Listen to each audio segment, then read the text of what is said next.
What if I told you that buried beneath centuries of dust and silence lie secrets so powerful they could rewrite history as we know it? Not gold, not artifacts, but something far more precious: lost languages. These forgotten whispers of ancient civilizations hold the keys to unlocking mysteries we've only dared to imagine. From the cryptic symbols etched into temple walls to the faded ink of scrolls that haven't been read in millennia, every word is a puzzle waiting to be solved.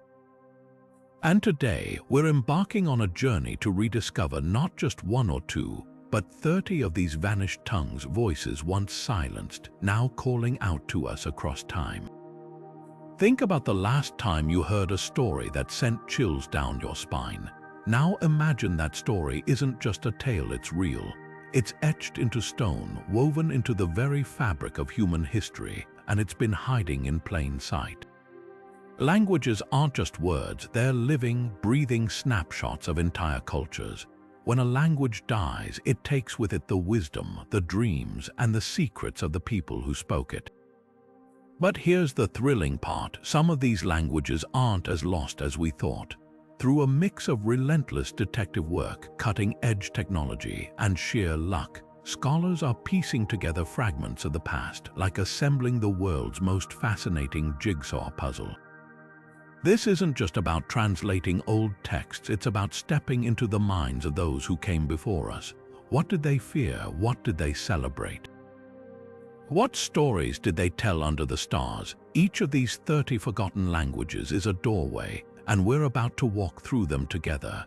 From the enigmatic script of the Indus Valley to the haunting melodies of a nomadic tribe's last speakers, we'll uncover how these linguistic treasures were found, what they reveal, and why their rediscovery changes everything.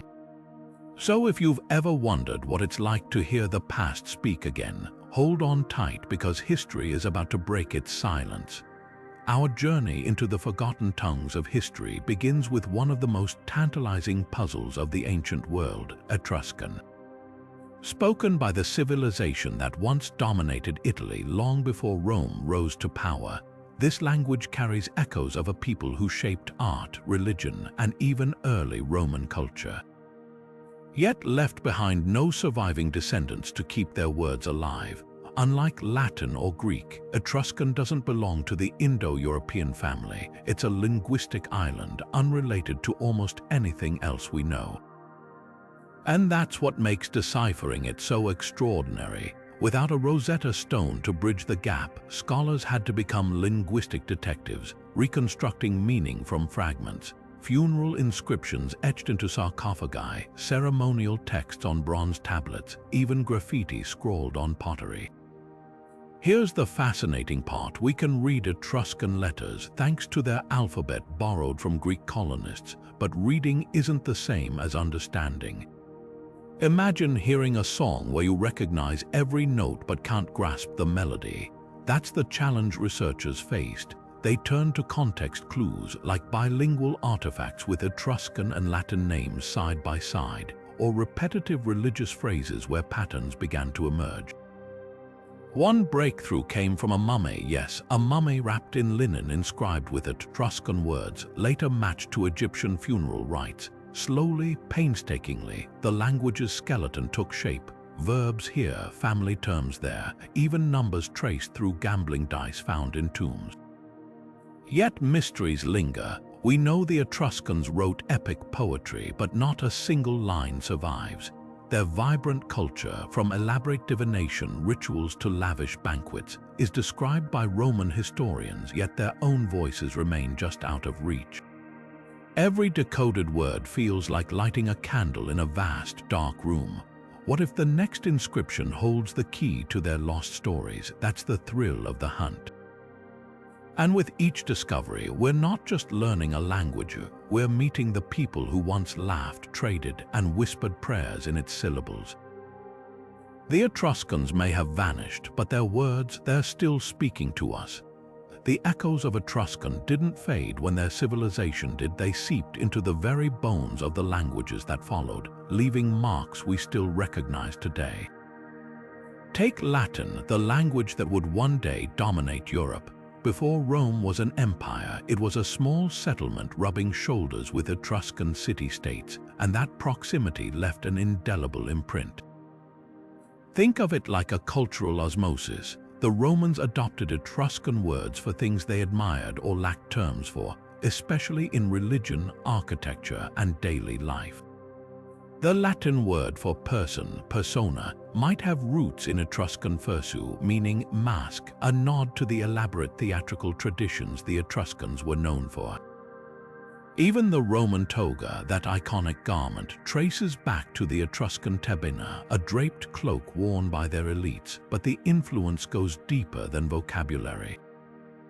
The Etruscans gave Rome its first system of writing, adapting the Greek alphabet they'd learned from traders. Those letters would evolve into the script we still use today. Imagine writing a text message in letters shaped by a civilization that vanished over 2,000 years ago. That's the legacy we're living with, and it's not just Latin. Scholars have spotted Etruscan loanwords in Umbrian and other Italic dialects, like linguistic fossils preserved in stone. Yet for all we've pieced together, the origins of Etruscan remain one of history's great debates. Some argue it's a relic of the pre-Indo-European languages spoken across the Mediterranean before new cultures swept in. Others see tantalizing hints of connection to Rhetic, a tongue spoken in the Alps, or even to Lemnian, found on a single inscription from a Greek island. Then there's the wild card theory. Could Etruscan be a distant cousin of languages like Basque, another linguistic isolate that refuses to fit neatly into any family? The puzzle is far from solved, and every new inscription has the potential to upend what we think we know. What's clear is that the Etruscans weren't just a footnote in Rome's story, they were architects of its cultural DNA. Their language whispers to us from tombstones, treaties, and even the guts of sacrificed animals. Yes, they read entrails like a roadmap, and as we untangle those whispers, we're not just decoding words, we're tracing the invisible threads that connect empires one syllable at a time. Now, let's sail across the Mediterranean to the sun-drenched island of Crete, where another linguistic enigma waits. Linear A. This ancient script, used by the Minoan civilization over 3,500 years ago, is like a locked door with no key in sight. Unlike the Etruscan texts we can at least read phonetically, Linear A's symbols remain stubbornly silent to modern scholars. And here's where the mystery deepens, because we actually have cracked its younger cousin, Linear B, which was adapted by the Mycenaeans to write an early form of Greek. But Linear A, it refuses to give up its secrets. Picture this: clay tablets covered in elegant, swooping symbols, some shaped like arrows, others like abstract animals or vessels.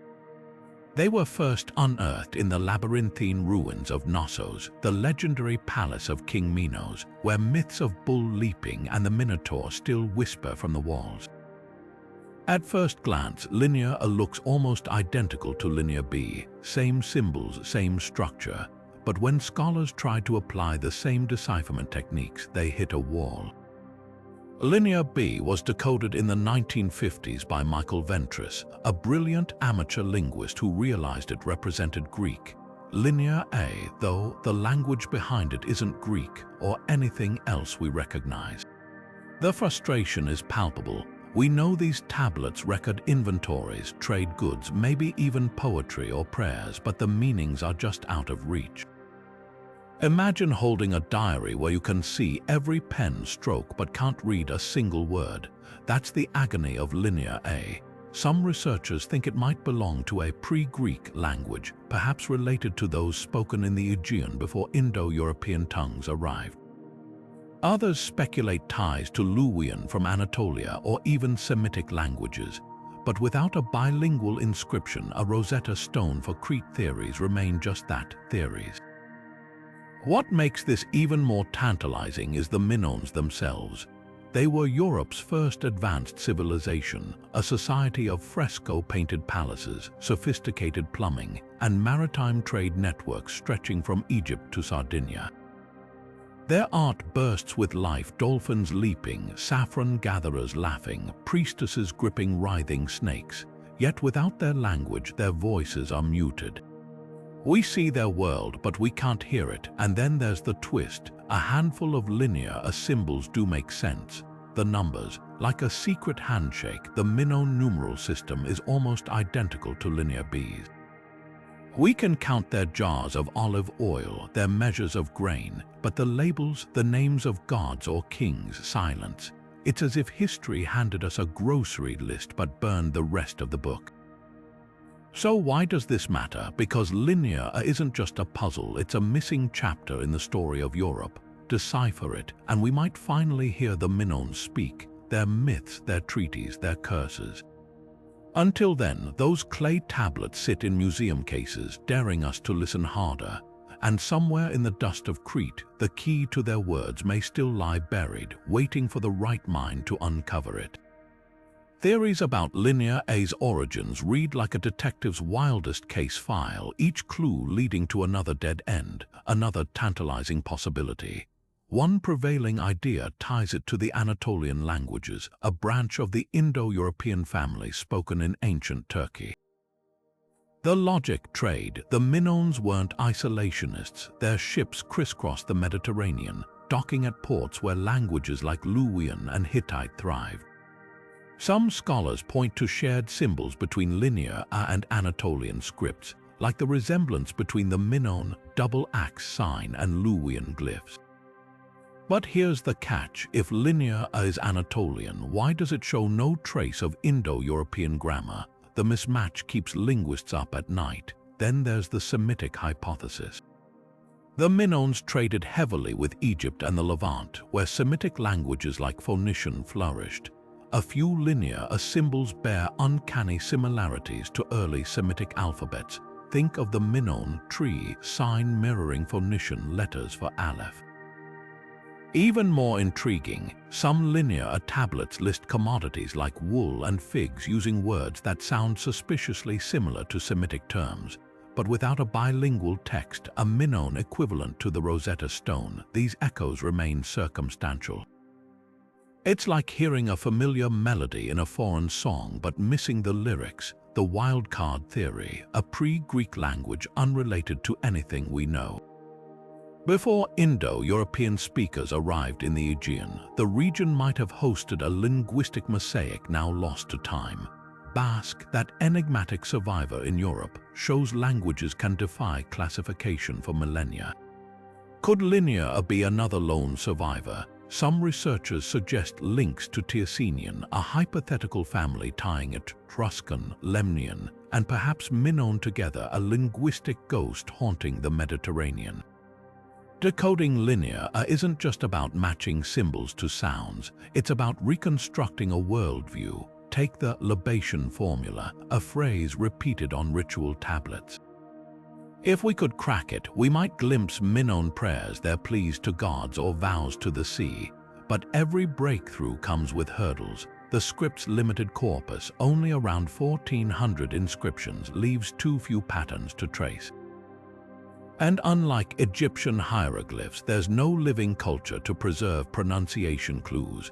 Yet hope isn't lost. Recent computational models analyze symbol frequencies and contexts, hunting for grammatical structures invisible to the human eye. Other teams scour Crete for new finds, hoping a single bilingual artifact might crack the code wide open. Until then, Linear A remains a locked vault, its treasures just beyond our grasp. And that's the thrill, the chance that the next shard of clay, unearthed from some sun-baked ruin, might finally let the Minoans speak for themselves. Far from the Mediterranean, in the windswept deserts of Central Asia, lies a linguistic mystery that upended everything scholars thought they knew about the ancient world Tocharian. Picture this: explorers in the early 20th century, sifting through the ruins of oasis cities along the Silk Road, stumble upon manuscripts buried for over 1,000 years.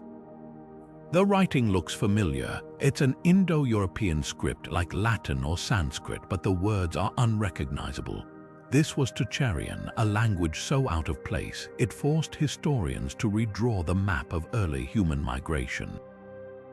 Here's what makes Tocharian extraordinary. Most Indo-European languages spread west into Europe or south into India and Persia. But Tocharian, it flourished in what's now Western China, thousands of miles from its linguistic cousins. Imagine finding a lone Norwegian village in the middle of the Sahara. That's the level of shock this discovery caused. Even more astonishing, Tocharian wasn't some obscure dialect. It thrived in bustling Silk Road hubs like Kucha and Turfan, where Buddhist monks wrote sacred texts in its flowing script and merchants haggled in its syllables. Deciphering Tocharian was like solving a riddle wrapped in a time capsule. The breakthrough came from bilingual documents where Tocharian names appeared alongside known languages like Sanskrit. Scholars slowly pieced together its grammar and vocabulary, revealing startling connections. For example, the Tocharian word for horse, yaqui, echoes Latin equus and Greek hippos, all tracing back to a common ancestral term. These linguistic threads pointed to an unthinkable truth. Around 4,000 years ago, a branch of Indo-European speakers trekked farther east than anyone had imagined, settling deep in Asia. But Tocharian's real bombshell was rewriting history. Before its discovery, scholars assumed the Silk Road was a one-way street with goods and ideas flowing from east to west. Tocharian proved the exchange went both ways. Buddhist texts translated from Sanskrit into Tocharian show how religions traveled, while loanwords from Chinese and Iranian reveal a cultural melting pot. This wasn't just a trade route, it was a linguistic superhighway where languages mixed as freely as spices in a bazaar. And then there's the enigma of Tocharian's demise. By the 9th century, it vanished, swallowed by the sands and the spread of Uyghur and other Turkic languages. But its legacy lingers. The very existence of Tocharian forced scholars to rethink the roots of Indo-European expansion, suggesting migrations more complex and far-reaching than anyone had dared to theorize. Today, those fragile manuscripts, some still bearing the fingerprints of scribes long gone, whisper a truth as vast as the deserts they were found in. History's map was always bigger and stranger than we ever knew.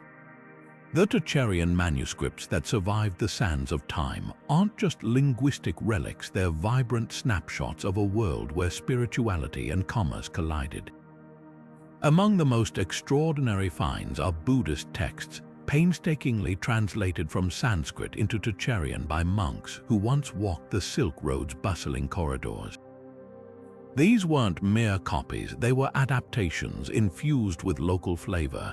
Take the Yudhanavaga, a collection of Buddhist verses. In Sanskrit, it's poetic and structured, but the Tocharian version, it's looser, more conversational, as if the monks were rewriting sacred wisdom for the caravan drivers and merchants who needed it. You can almost hear the scribes debating how to translate concepts like nirvana for an audience who'd never set foot in India. But the real treasure lies in the margins. Scribbled between the lines of these sacred texts are notes, tally marks, shopping lists, even doodles. One manuscript cheekily interrupts a sermon with a memo about a debt owed for silk. It's a reminder that these monasteries weren't isolated retreats. They were hubs where monks doubled as bankers, translators, and even diplomats. The sacred and the mundane shared the same page, quite literally. Then there are the commercial documents written on wooden tablets and paper scraps. These are the receipts and contracts of Silk Road trade, detailing everything from loans of silver to shipments of jade and pepper. One tablet records a dispute over a missing camel, a drama played out in Tocharian legalese.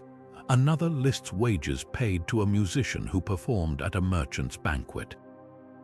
These aren't dry records, they're echoes of voices haggling in marketplaces, of caravans groaning under the weight of goods. What's striking is the cultural cocktail these texts reveal. A Buddhist prayer might borrow a Sanskrit term for enlightenment, but the next line uses a Persian word for interest borrowed from Sogdian traders. Tocharian itself absorbed loanwords like a sponge, Chinese for textiles, Kuchian for spices, even Greek for architectural terms. This wasn't just a language, it was a living ledger of the Silk Road's give and take. And then there's the irony. Tocharian died out, but its echoes linger in unexpected places. Some scholars argue that the Chinese word for honey, mai, might trace back to Tocharian mit, a sweet remnant of long-vanished trade routes. Even the Dharma, the core of Buddhist teaching, reached Central Asia faster than historians once believed, thanks to these very texts. Every translated sutra, every merchant's contract, is a thread in the vast, tangled tapestry of human connection. The Tocharian manuscripts don't just tell us about a lost language, they whisper the secrets of the world's first globalization. Now, let's turn our gaze to the cradle of civilization itself, Mesopotamia, where the world's oldest known written language, Sumerian, first emerged from the clay tablets of scribes over 5,000 years ago. This isn't just a language, it's the very foundation of recorded human thought. Picture a bustling city like or Uruk, where administrators pressed reed styluses into wet clay, inventing writing not for poetry or prayers but for practicality, to track grain stores, tally livestock, and record debts. Yet from these humble beginnings, Sumerian evolved into the voice of empires, the tongue of gods, and a linguistic puzzle that would captivate scholars for centuries. What's astonishing is how Sumerian refused to fade into oblivion, even as its native speakers vanished. Long after Akkadian, the language of Babylon and Assyria became the region's dominant tongue, Sumerian clung to life as a sacred and scholarly language. Think of it like Latin in medieval Europe, a dead language that never truly died. Priests continued to chant Sumerian hymns in temple rituals, and scribes painstakingly copied lexical lists, creating the world's first dictionaries.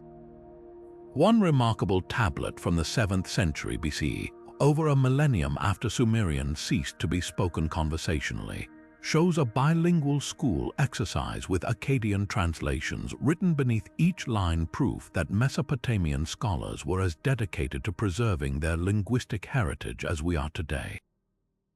Deciphering Sumerian was no small feat.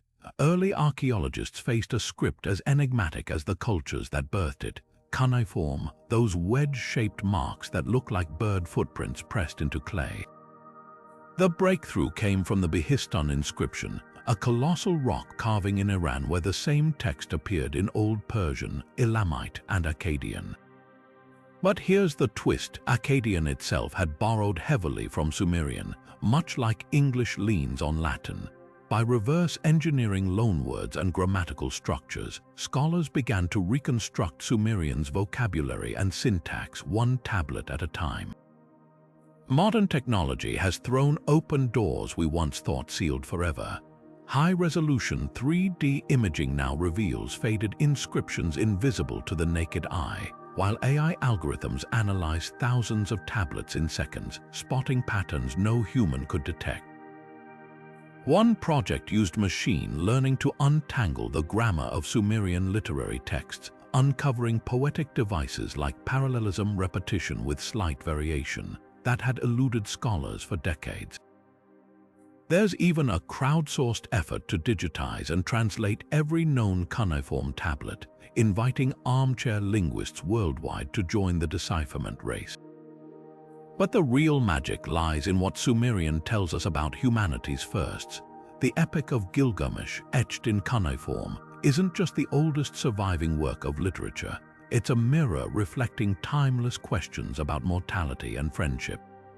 Administrative records reveal the birth of concepts like interest rates and property deeds, proving that some parts of modern life are far older than we realize.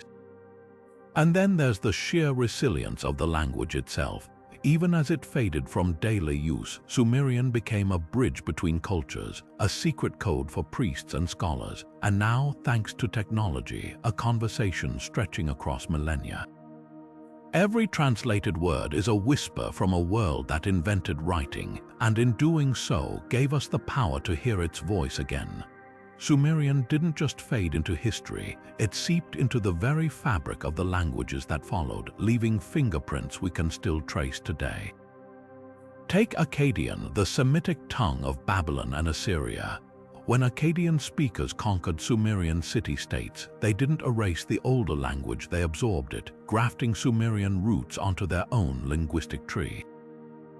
Think of it like a cultural handshake. Akkadian adopted hundreds of Sumerian words, especially for concepts they had no terms for, everything from Ensi, city ruler, to Jagunu, temple storehouse.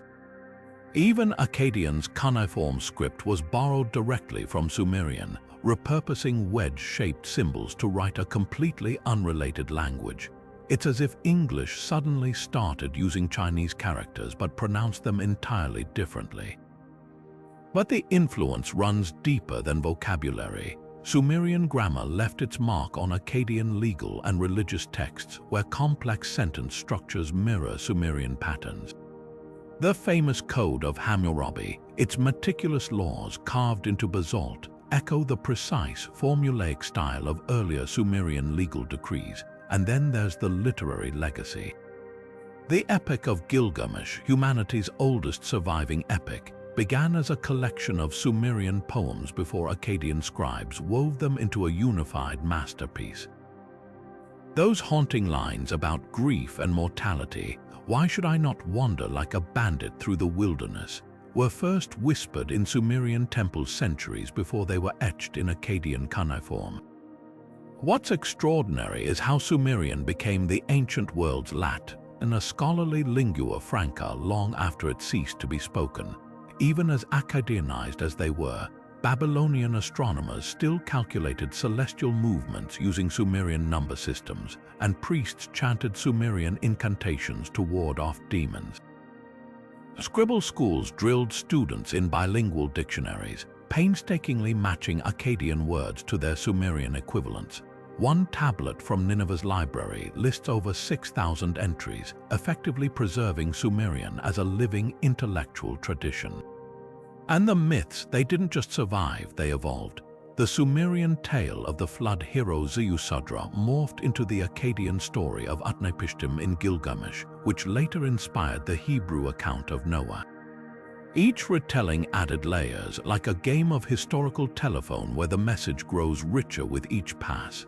Even the gods got makeovers. Sumerian Inanna, goddess of love and war, became Ishtar in Akkadian, her myths adapted but her core essence unchanged. Today, Sumerian's echoes still resonate. The word alcohol traces back to the Akkadian kol, borrowed from Sumerian gulu, a term for powdered antimony used as eyeliner. It's a thread connecting modern chemistry to ancient beauty rituals. Meanwhile, digital humanities projects are breathing new life into Sumerian texts, using AI to reconstruct pronunciation and analyze literary devices. One recent study revealed that Sumerian poetry used repetitive structures similar to biblical parallelism, proof that certain storytelling techniques transcend time and culture. The real testament to Sumerian's endurance isn't just in clay tablets or etymological curiosities. It's in the way it shaped how humans think. From the first written contracts to the earliest explorations of mortality in Gilgamesh, Sumerian gave us the tools to record not just transactions, but the human experience itself. Every time we read a lore, ponder the stars, or lose ourselves in a myth, we're walking a path paved by scribes who pressed reeds into clay 5,000 years ago. Their language may be silent, but its voice still murmurs in the foundations of our world. Deep in the archives of the ancient Near East, buried beneath layers of dust and time, lies a language that reshaped our understanding of history, Hittite. Spoken over 3,500 years ago in the heart of Anatolia, this tongue holds the title of the oldest attested Indo-European language, predating even Sanskrit and Greek. But Hittite isn't just a linguistic relic. It's a window into a world of clashing empires, meticulous diplomacy, and a civilization that mastered the art of power and parchment. The story of Hittite's resurrection begins with clay thousands of cuneiform tablets unearthed from the ruins of Hattusa, the Hittite capital. Unlike the angular script of Mesopotamia, Hittite cuneiform had a flowing, almost artistic quality, yet it remained unreadable for decades after its discovery. The breakthrough came from an unlikely source, a single phrase repeated across multiple tablets, Nu Ninda and Ezateni Watama Ekateni. To the untrained eye, it was gibberish. But to linguist Bedřich Hrozný in 1915, it was a Rosetta Stone moment. He recognized Ninda as the Sumerian logogram for bread and Wata as a word startlingly close to the English water. The phrase, he realized, was an instruction: now eat bread and drink water. With that, Hittite's Indo-European roots snapped into focus. What makes Hittite extraordinary isn't just its age, it's the sheer volume of what survives. These tablets aren't dry administrative records, they're vivid dispatches from a Bronze Age superpower. Take the Treaty of Kadesh, etched onto silver tablets around 1286 BCE. This peace accord between the Hittites and Egyptians is the oldest surviving written treaty. Its terms so meticulously crafted that copies were sent to temples across both empires. The language is formal yet pragmatic, with clauses on prisoner exchanges and mutual defense that wouldn't feel out of place in modern diplomacy. But the real treasure lies in the details. Hittite texts reveal a society obsessed with legality and precedent. Land grants were recorded with witnesses listed by name. Royal decrees included exceptions for future amendments. Even their mythology was contractual. Gods swore binding oaths, and curses were spelled out with legal precision. This wasn't just a culture that wrote things down, it was one that understood the power of words to shape reality. And then there's the linguistic goldmine. Hittite preserves archaic features long lost in other Indo-European languages, like the laryngeal consonants theorized by linguists but never before seen in the wild. Its grammar is a time capsule, offering clues to how Proto-Indo-European, the mother tongue of half the world's languages, might have sounded. For scholars, it's like finding a missing link in the evolutionary chain of human speech. Yet Hittite's greatest gift might be its humanity. Between treaties and laws, scribes doodled in the margins. Stick figures, animals, even what looks like a bored student's practice strokes. One tablet breaks off mid-sentence with a note: the scribe was tired. Another complains about a noisy neighbor disrupting work. These aren't just artifacts, they're echoes of people who laughed, griped, and pressed pens into clay millennia ago. The Hittites may have vanished, their empire crumbling under invasions and drought, but their language endures. Every translated tablet is a bridge across time, letting us eavesdrop on kings and clerks, on rituals and trade deals, on a civilization that knew the power of words to conquer, not just lands but the future itself. And as we piece together their sentences, we're not just learning a language, we're reclaiming a chapter of the human story that was almost lost to silence. The Hittite world wasn't just ruled by kings and laws, it was governed by rituals so precise they were etched onto clay like sacred blueprints. These texts, preserved in the sprawling archives of Hattusa, aren't mere prayers.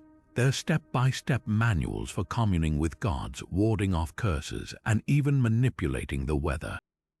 Imagine a civilization where every eclipse, plague, or drought demanded a meticulously scripted performance, where priests doubled as celestial repairmen, and a misplaced word in an incantation could mean the difference between abundance and ruin. Take the ritual of the Tawanana, a ceremony performed by the queen to purify the royal household. The instructions read like a supernatural recipe. At dawn, the priestess shall place 7 loaves of bread at the gate. She shall anoint the doorposts with honey and oil, then whisper the names of the gods 3 times. Every gesture, every ingredient carried symbolic weight: honey for sweetness to appease the deities, oil for purification, the number 7 for completeness. But here's what's fascinating: these rituals weren't just superstition. They were a form of ancient crisis management. When a Hittite general lost a battle, scribes would comb through old texts to find which ritual had been neglected, treating divine displeasure like a contractual breach. Then there's the darker side of Hittite magic, the anti-witchcraft rites. Cuneiform tablets detail ceremonies to counteract curses, involving everything from wax figurines melted over fire to animal sacrifices timed to lunar phases. One particularly vivid text describes a ritual where a goat is led through the streets, absorbing the community's sins before being driven into the wilderness, a practice eerily reminiscent of the biblical scapegoat. These weren't empty gestures, they were psychological warfare designed to restore order in a world where misfortune was seen as the work of malevolent forces. Whether rituals reveal just how deeply the Hittites intertwined the natural and supernatural, a tablet from the reign of King Mursili II recounts a desperate ceremony to end a decade-long drought. Priests sculpted clay replicas of mountains, symbolically watering them while chanting to the storm god Teshub. Just as rain falls upon these mountains, let it fall upon our fields. The ritual worked, or at least the rains came shortly after. Coincidence? To the Hittites, it was proof of their covenant with the divine. But perhaps the most poignant texts are the placation rituals for angry gods. When a deity was thought to have abandoned the land, priests would stage elaborate dramas to lure them back. Statues of the gods were kidnapped and hidden, then found amid public rejoicing, a divine reconciliation therapy. These performances blur the line between religion and theater, revealing a culture that understood the power of narrative to heal collective trauma. What makes these rituals extraordinary isn't just their complexity, but their sheer humanity. A broken tablet from Hattusa captures a priest's note in the margin. If the patient worsens, repeat the chant at midnight. In that scribble, we hear the voice of someone grasping for answers, just as we do today. The Hittites may have spoken to gods we no longer recognize, but their fears, hopes, and relentless search for control echo across the millennia. Every incantation, every offering, is a reminder that language wasn't just their tool for law or trade. It was their bridge to the invisible forces that shaped their world. East of Mesopotamia, in the rugged highlands of what is now southwestern Iran, a civilization thrived for millennia, speaking a language unlike any other Elamite. Unlike its famous neighbors Sumerian and Akkadian, Elamite stands as one of history's great linguistic loners, a tongue with no known relatives, its origins shrouded in the mists of prehistory. For centuries, this language clung to life in the courts and temples of Susa and Anshan, the power centers of a kingdom that rivaled Babylon and Assyria. Yet today it remains one of the least understood scripts of the ancient world. The mystery begins with the writing itself. Early Elamite borrowed cuneiform from Mesopotamia but twisted it into something entirely unique. Take the famous Treaty of Naram Sin, a 23rd century BCE agreement between the Akkadian Empire and Elam. At first glance, the tablet looks like standard cuneiform, but the moment scholars tried to read it, they hit a wall. The syllables didn't match any known language. Even more baffling, Elamite's grammar defies categorization. It's agglutinative like Sumerian, piling prefixes and suffixes onto root words, but its sentence structure dances to its own rhythm. Verbs might appear at the beginning, middle, or end of a sentence with no obvious pattern, a flexibility that left early translators tearing their hair out. Yet royal inscriptions became the key to cracking the code. The stele of Untash-Naparisha, a towering monument from the 13th century BCE, features parallel texts in Akkadian and Elamite, offering the first bilingual Rosetta Stone for this enigmatic language. Slowly, patterns emerged. The Elamite word for king, Sunki, appeared consistently alongside Akkadian Sharu. Titles like Shepherd of the People mirrored Mesopotamian formulas but with distinct Elamite twists. Even more revealing were administrative tablets from Persepolis, centuries later, where scribes recorded grain shipments and labor assignments in meticulous Elamite, proof that this wasn't just a ceremonial language but the heartbeat of an empire's bureaucracy. What makes Elamite truly extraordinary is its endurance. Long after neighboring languages faded or evolved, Elamite stubbornly persisted. When the Persian Achaemenids rose to power in the 6th century BCE, they didn't abolish Elamite, they embraced it. The Behistun inscription, Darius the Great's monumental proclamation of his reign, was carved in 3 languages: Old Persian, Babylonian, and Elamite. Treasury tablets from Persepolis show Elamite still in use a century later, its angular script pressed into clay by accountants tracking the wealth of an empire that stretched from the Nile to the Indus. But the ultimate surprise lies in Elamite's afterlife. Scholars once assumed it died with the Achaemenids, but recent discoveries suggest it may have secretly influenced Old Persian. Words like Bandoka, loyal servant, and Fratama, foremost, might be Elamite loanwords, linguistic fossils preserved in the tongue of Persia's conquerors. Even the name Susiana, the Greek term for Elam's heartland, whispers the original Elamite Shushan. Like a river vanishing into desert sands only to resurface miles downstream, Elamite's legacy flows in unexpected directions. The tragedy: we may never hear Elamite's full story. Unlike Egyptian or Hittite, no literature survives, no epics, no love poems, just the pragmatic voices of kings and clerks. Yet in those dry inventories and royal boasts, we catch glimpses of a people who resisted cultural assimilation for over 2,000 years. Every decoded word is a victory against oblivion, a voice from a civilization that refused to be silenced. And somewhere in the ruins of Susa, undiscovered tablets may still lie buried, waiting to tell us what it truly meant to speak the language of the highlands. The relationship between Elamite and Old Persian is one of history's great linguistic puzzles, a rare case where a conquered people's language didn't just survive but became the administrative backbone of an empire. When Cyrus the Great founded the Achaemenid Empire in the 6th century BCE, he didn't impose Persian as the sole language of power. Instead, his bureaucrats wielded Elamite like a trusted tool, using it to manage everything from tax records to royal decrees. Imagine walking into the treasury at Persepolis, scribes hunched over clay tablets, their styluses flying as they logged payments in silver and grain, not in Persian, but in the angular script of a language their ancestors had adopted centuries earlier. The Behistun inscription tells this story in stone. Carved 300 feet up a cliff face, Darius the Great's proclamation of victory appears in 3 languages: Persian, the tongue of kings; Babylonian, the lingua franca of Mesopotamia; and Elamite, the unexpected third pillar of imperial communication. Why? Because the Achaemenids understood the power of continuity. Elamite had been the language of bureaucracy since the days of Susa's glory, and Persia's new rulers weren't about to reinvent the wheel.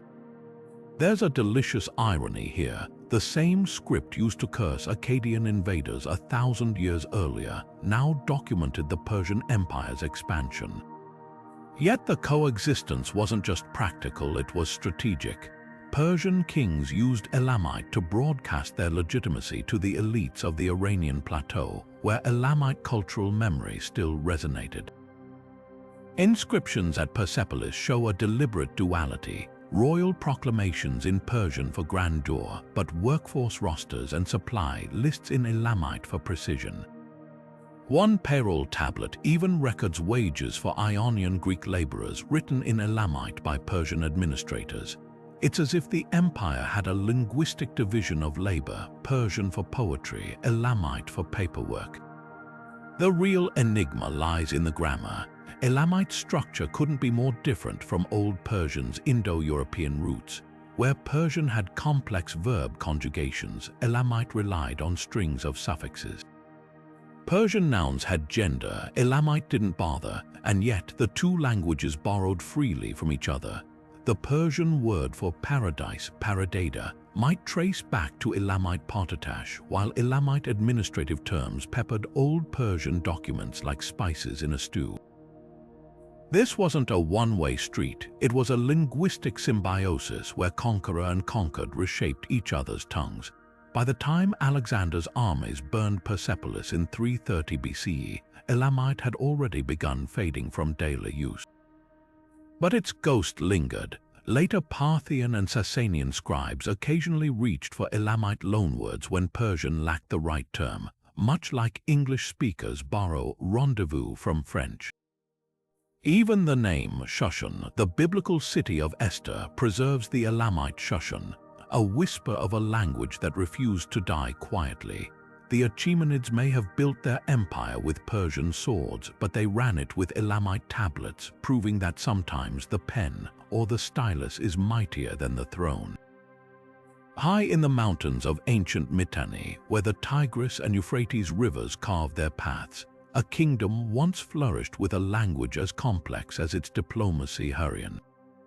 Unlike the familiar cadence of Semitic or Indo-European tongues, Hurrian stood apart, a linguistic island with roots stretching back to the dawn of civilization.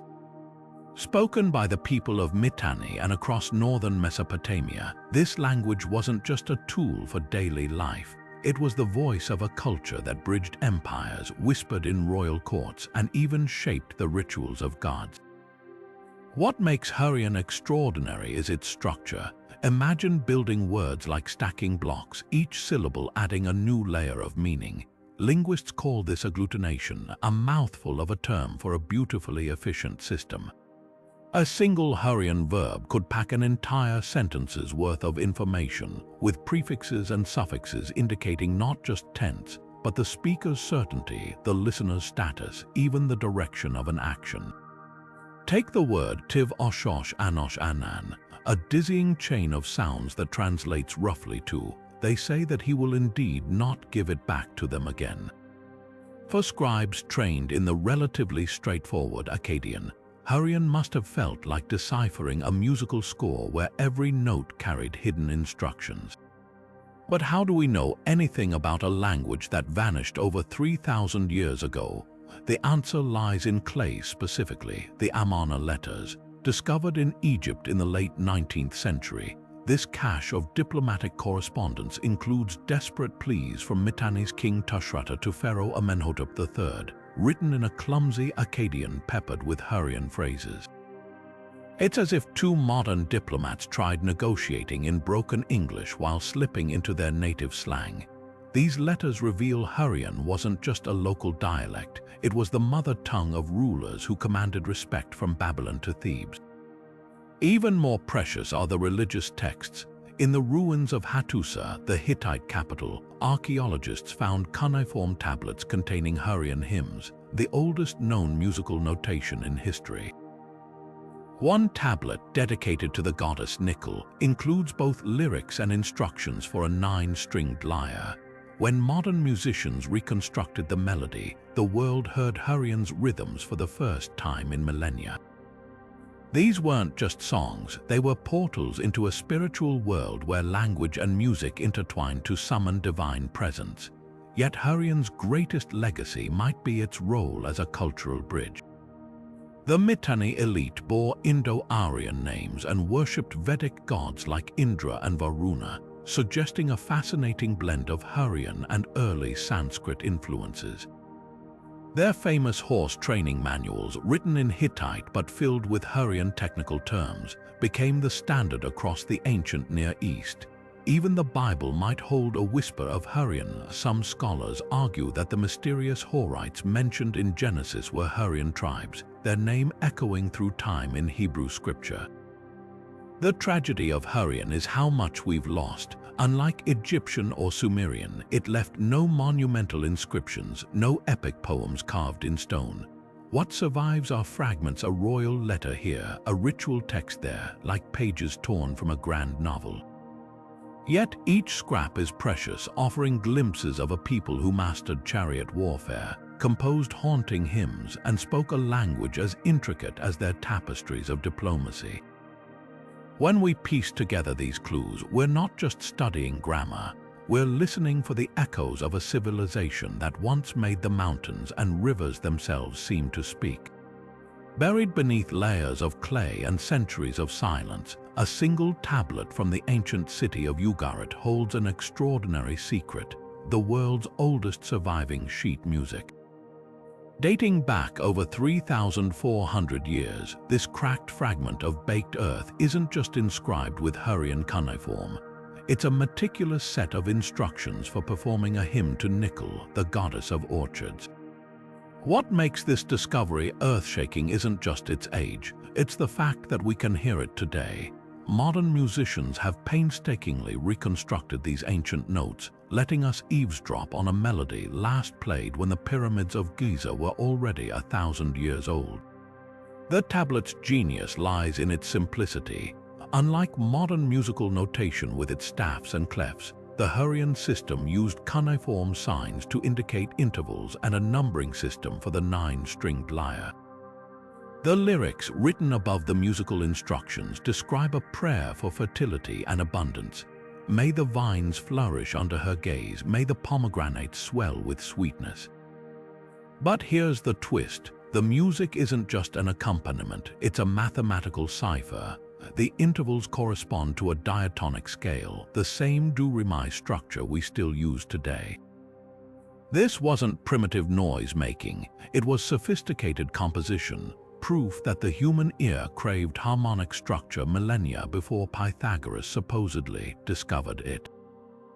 When scholars first attempted to decode the hymn in the 1970s, they faced a puzzle with missing pieces. The tablet's lower half had crumbled away, leaving gaps in both lyrics and melody. But by cross-referencing other Hurrian musical texts and analyzing the rhythmic patterns of the language itself, they pieced together a plausible rendition. The result, a haunting, otherworldly tune that oscillates between reverence and longing, as if the singer is reaching across time itself. Hearing it performed today is an eerie experience. The melody follows a descending scale, each note lingering like incense smoke in a temple courtyard. Lyre strings are plucked in a rhythmic pulse, mimicking the stress patterns of Hurrian poetry. Some musicians add a drone note beneath the melody, a technique still used in Middle Eastern music, a possible echo of an unbroken tradition. The effect is both alien and familiar, like overhearing a conversation in a language you've never learned but somehow understand. What's remarkable is how this single hymn shatters assumptions about ancient music. We often imagine early melodies as crude or monotonous, but the Hurrian tablet reveals a nuanced understanding of mood and tension. The song's structure suggests verses and a refrain, building emotional intensity before resolving, a storytelling technique modern songwriters still employ. Even more astonishing, this wasn't folk music, it was sacred art performed by trained priests in temples where every note held divine significance. The quest to revive Hurrian music hasn't been without controversy. Without tempo markings or dynamic cues, every performance is an interpretation. Some musicians play it slow and meditative, emphasizing its spiritual gravity. Others opt for a quicker tempo, highlighting the rhythmic drive hidden in the cuneiform. There's even a heavy metal version because why not? That transforms the lyre's plucked notes into distorted power chords. Each rendition is a conversation between past and present, a reminder that music, like language, is a living bridge across time. Perhaps the most poignant lesson lies in the hymn's survival. The tablet was baked in the fire that destroyed Ugarit around 1200 BCE, a catastrophe that silenced Hurrian voices forever. Yet through sheer luck and scribbled diligence, one song endured. When we listen to its reconstructed notes, we're not just hearing a melody, we're witnessing humanity's stubborn refusal to be forgotten. The Hurrians may have vanished, but their music still whispers to us, a ghostly refrain from a world that knew how to make beauty out of clay and string and air. On the sun-baked coast of ancient Syria, where the Mediterranean meets the Fertile Crescent, a bustling port city called Ugarit thrived over 3,000 years ago, and with it, a language that would become the skeleton key to unlocking Canaanite religion and the Bible's deepest roots. Ugaritic wasn't just another dialect, it was a linguistic revolution written in one of history's most ingenious scripts, alphabetic cuneiform. Picture this wedge-shaped marks pressed into clay like Mesopotamian cuneiform, but instead of representing syllables or whole words, each symbol stood for a single consonant. It was the Bronze Age's answer to the alphabet, a bridge between the cumbersome syllabic systems of Mesopotamia and the sleek phonetic scripts that would follow. The discovery of Ugaritic texts in the 1920s sent shockwaves through archaeology. Here, buried beneath the ruins of a royal palace, were tablets that read like a backstage pass to Canaanite mythology. Poetic epics detailed the exploits of the storm god Baal, his battles with the sea god Yam, and his resurrection with the help of the goddess Anat.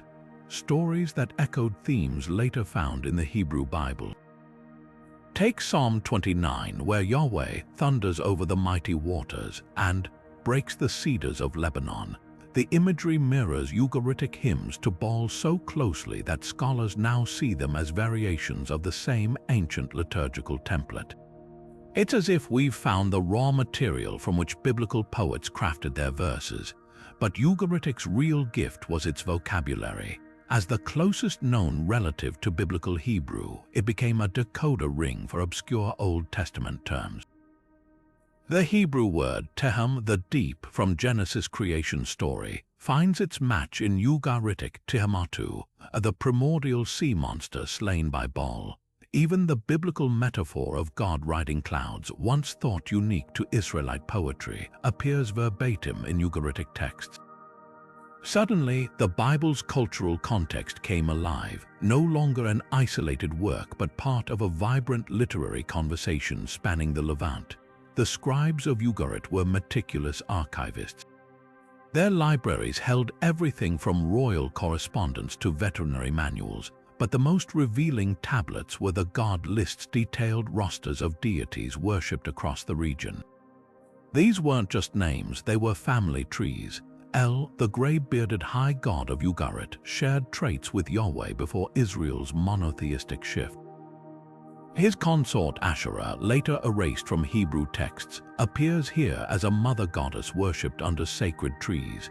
For historians, these lists are like a map of theological evolution, showing how divine figures merged, split, or vanished as cultures clashed and merged. Then there's the everyday magic of Ugaritic, the mundane made extraordinary by time. A schoolboy's practice tablet, covered in shaky attempts at the alphabet, rests beside a merchant's frantic letter about delayed shipments of purple dye. A divorce decree spells out alimony payments in silver, while a recipe for beer includes an invocation to the goddess of fermentation. These fragments don't just tell us how Ugaritians wrote, they reveal how they lived, loved, and even complained. The tragedy of Ugarit is its abrupt silence. Around 1200 BCE, invaders burned the city to the ground, its libraries baked hard by the flames, ironically preserving the very tablets that would later resurrect its voice. But in that ashes lies a paradox. Ugaritic's destruction became its immortality. Without those fire-hardened tablets, we might never have grasped how deeply Canaanite culture flows through the Bible's veins, or how a doomed city's alphabet would shape the way the world writes. Every deciphered syllable is a reminder that languages don't truly die, they wait, patient as clay, for someone to listen again. The Baal cycle, etched into clay tablets in Ugarit scriptoria, isn't just a myth, it's a cosmic drama where gods battle for supremacy, die, and rise again, mirroring the rhythms of nature and human struggle. At its heartstorms, Baal-Hadad, the thunder-wielding deity whose victory over Yam, the chaotic sea god, echoes through later biblical imagery like Yahweh's triumph over Leviathan. But the parallels run deeper than combat. When Baal's sister lover Anat avenges his death by slaughtering Mot, the god of drought and sterility, her fury, she grabs Mot by the hem of his robe, with a sword she splits him, with a sieve she winnows him, with fire she burns him, resonates with the visceral passion of biblical Judith decapitating Holofernes. These aren't coincidences, they're fragments of a shared literary heritage, where Ugarit's poets and Israel's prophets drank from the same well of symbolism. What makes the Baal cycle revolutionary is its structure. Unlike the rigid formality of Mesopotamian myths, these tablets burst with emotional immediacy. Dialogues between deities read like court intrigues. El, the aging high god, reluctantly conceding power to Baal. Asherah bargaining with El like a shrewd diplomat. Baal's messengers stammering in fear before Yam's wrath. The poetry employs parallelisms. The heavens fat did rain, the wadis flow with honey, a technique later perfected in Hebrew psalms. Even the famed still small voice from Elijah's encounter with God on Mount Horeb finds precedent in Ugaritic descriptions of Baal speaking through the whisper of reeds after the storm. The afterlife beliefs embedded in these texts offer another startling connection. Baal's cyclical death and resurrection, symbolizing the dry and rainy seasons, parallel the dying and rising god motifs found from Egypt's Osiris to Phoenicia's Adonis. But Ugarit adds a twist. Baal's return depends on Anat's relentless grief and violence, a theme that surfaces in the Hebrew Bible's personification of wisdom as a life-giving force. The Rephaim, Ugarit's revered dead who dine with gods, might even haunt the Bible's references to shadowy ancestral spirits consulted by Saul at Endor. Yet the contrasts are as revealing as the similarities. Unlike Yahweh's transcendent solitude, Baal rules within a pantheon where gods bicker, feast, and bleed. El's epithet, bull, and his drunkenness in one tablet would scandalize later monotheistic scribes who sanitized such imagery while borrowing its poetic power. Even the creation narrative diverges. Ugarit's cosmos emerges from divine conflict, while Genesis presents a sovereign God sculpting order from chaos by word alone. These differences aren't accidents, they're theological choices, showing how Israel reshaped shared Canaanite motifs to forge a unique identity. The most poignant tablet may be the legend of Keret, a king stripped of family and health until his prayers move El to intervene. His cries, like a slave I hunger, like a hireling I thirst, prefigured Job's laments, but with a crucial difference. Keret's suffering stems from broken vows, not divine testing. Here, Ugaritic literature holds up a mirror to humanity's oldest questions about suffering, duty, and divine favor. Questions that would echo through the ages in ever-evolving forms. To read these myths is to witness the raw material of scripture being forged. The storm theophanies, sacred mountains, and even the holy ones who form divine councils in Psalms all have Ugaritic fingerprints. Yet the genius of Hebrew writers wasn't in borrowing, it was in transforming.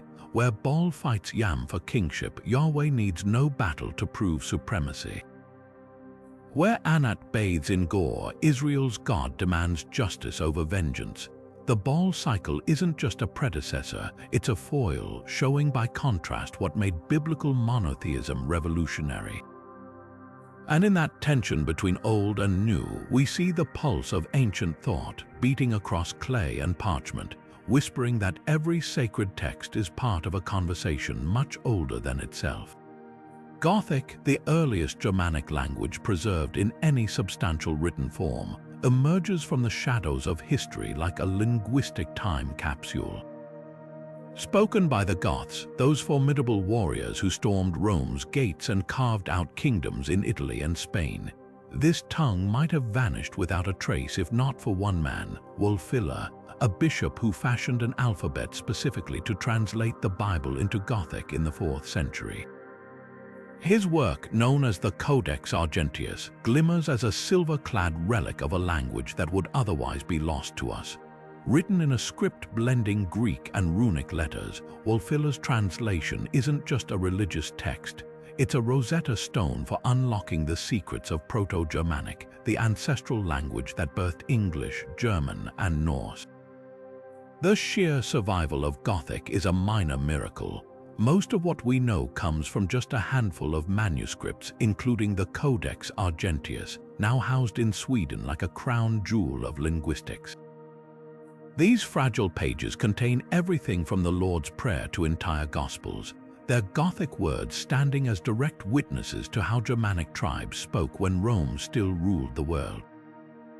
Take the word Phrygon's meaning friend. Its resemblance to Old English friand and modern German Freund is no accident.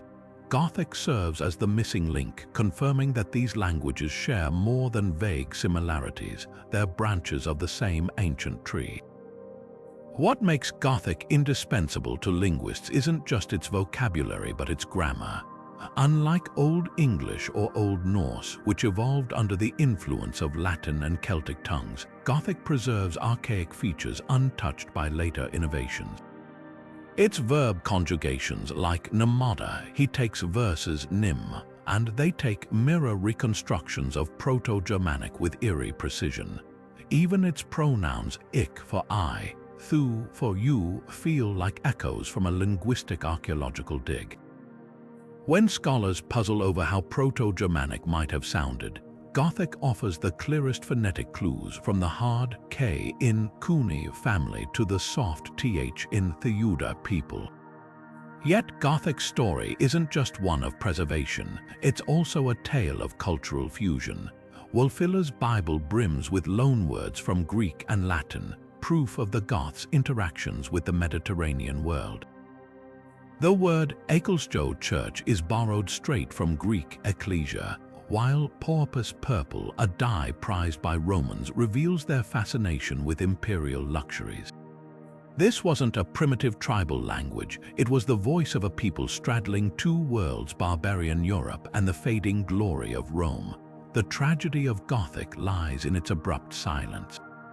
By the 9th century, the language had vanished from daily use, supplanted by Latin and emergent Romance and Germanic dialects, but its ghost lingers in unexpected places. Spanish ganso, goose, might derive from Gothic gans, a relic of Visigothic rule in Iberia. Even the English word helmet traces back to Gothic hilms, a whisper of battlefield terminology adopted by conquered peoples. For linguists, Gothic is more than a dead language, it's a living key. Every deciphered syllable helps reconstruct the language of the Germanic tribes, the mother tongue that shaped everything from Beowulf's epic verses to modern Swedish pop lyrics. And in Wulfila's careful pen strokes, we hear not just the voice of a 4th century bishop, but the unfiltered speech of warriors, traders, and storytellers whose words would one day echo in millions of mouths across continents. The Codex Argenteus may sit behind glass today, but its pages still speak, offering a direct line to the dawn of the languages we call home. Most people assume Gothic vanished with the fall of the Visigothic kingdoms in the 8th century, but here's the twist: it clung to life in a remote corner of Europe for nearly 1,000 years longer. On the rugged Crimean Peninsula, a tiny community known as the Crimean Goths kept their ancestral tongue alive into the 16th century, long after the rest of the Gothic world had faded into history. Their language, now called Crimean Gothic, is a linguistic ghost, one that gives us unparalleled clues about how Germanic languages evolved across the centuries. The first solid evidence of this Gothic survival comes from an unlikely source: a Flemish diplomat named Ogier Gijsland de Busbecq. Traveling through Crimea in 1562, he encountered Crimean Goths and meticulously recorded about 80 words and phrases from their speech. His notes, scribbled in a letter now housed in Paris, are our only window into this linguistic time capsule. Some words are instantly recognizable to modern Germanic speakers: hand, bro, bread, while others, like Ada, egg, show intriguing shifts in pronunciation. But here's what's fascinating: Crimean Gothic wasn't just a fossilized relic. It had absorbed loanwords from Greek, Persian, and even Turkic languages, proof of centuries of cultural exchange along the Silk Road's northern spur. Linguists pore over Busbecq's list like detectives dissecting a cold case. The Crimean Gothic word for gold, gulth, preserves the Proto-Germanic gultha, a form lost in most other Germanic tongues. Meanwhile, Schuester Sister reveals how Gothic's vowel sounds had shifted over time, offering a snapshot of language change in action. These fragments suggest Crimean Gothic wasn't purely a descendant of Wulfila's classical Gothic, but a parallel branch that evolved independently, like a linguistic cousin separated by continents and centuries. The real tragedy: by the 18th century, Crimean Gothic had vanished without a trace, likely swallowed by waves of Tatar and Slavic migration. But its brief appearance in Busbeck's notes reshaped linguistics forever. Before this discovery, scholars assumed Gothic died out completely in the early medieval period. Crimean Gothic proved that languages can survive in isolated pockets long after their extinction, hiding in plain sight like embers beneath ash. What's even more astonishing is how this obscure dialect helps reconstruct Proto-Germanic. When linguists compare Crimean Gothic's Righen, rain, to Old English Ren and Old Norse Ren, they can triangulate the original Proto-Germanic Rignaz. It's like finding a missing piece in a family tree where all other branches had been pruned. The legacy of these last Gothic speakers lingers in unexpected ways. Some argue that a handful of Crimean Gothic words seeped into local Tatar dialects, like linguistic driftwood washed ashore. Others speculate that the Goths' presence might explain why certain place names in Crimea echo Germanic roots. But perhaps their greatest gift is the reminder that languages don't disappear overnight, they fade gradually, leaving behind echoes that scholars, centuries later, can still just barely hear. Crimean Gothic may be gone, but its whisper continues to shape our understanding of how languages live, adapt, and sometimes, against all odds, endure. The icy fjords and windswept shores of medieval Scandinavia once echoed with the guttural cadence of Old Norse, the tongue of Viking explorers, skalds, and kings. This wasn't just a language of raiders, it was the voice of a culture that stretched from Newfoundland to Constantinople, carried by longships and etched into runestones by artisans who believed words held magic. Unlike the Latin of cloistered monks or the Greek of philosophers, Old Norse thrived in the open air, in sagas recited around hearth fires and laws proclaimed at things, the Viking assemblies where justice was decided under the open sky. The first glimpses of this language come from runic inscriptions, carved into wood, bone, and stone with an alphabet as stark and angular as the landscape itself. The Elder Futhark, with its 24 symbols, evolved into the Younger Futhark by the Viking Age, reflecting how spoken Norse simplified over time. These runes weren't just letters, they were conduits of power. A 9th century amulet from Sweden bears the phrase Alu, possibly a protective charm, while the Rurk runestone, covered in over 700 characters, weaves riddles about heroic ancestors and impending doom. Deciphering these texts is like overhearing whispers from a world where the mundane and the mystical blurred. A farmer might carve, "Thor bless these seeds," on a planting tool, while a warrior's sword bore, "This will not fail when raised in battle." Every stroke of the chisel was an act of faith in language's tangible power.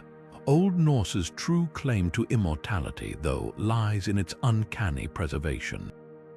While most medieval languages evolved beyond recognition, Icelandic remains so close to its Viking roots that modern speakers can read the poetic Edda with minimal translation. Listen to an Icelander recite Havamal, the sayings of the High One, attributed to Odin, and you're hearing vowels and consonants that would have been familiar to Leif Erikson. The word Heima, home, still means precisely what it did 1,000 years ago, and the phrase Theta Redast, it'll all work out, could have been muttered by a 10th century settler calming his crew in a storm. Faroes, spoken in the remote Faroe Islands, mirrors this linguistic time capsule effect, with grammar and vocabulary fossilized by isolation. The sagas, those sprawling epics of revenge, love, and fate, are where Old Norse truly flexes its literary muscles. The Enjol saga doesn't just tell of blood feuds, it dissects honor with the precision of a scalder's knife, using kenning's metaphorical compounds like wave steed for ship or battle light for sword. Snorri Sturluson's prose Edda, written in the 13th century, is both a mythology manual and a sly satire, preserving tales of Thor's fishing trip for the Midgard serpent while subtly mocking the old god's foibles. These texts weren't merely entertainment, they were moral compasses, legal precedents, and in an era before paper, a way to keep collective memory alive through sheer oral brilliance. What's often overlooked is Old Norse's stealthy infiltration of English.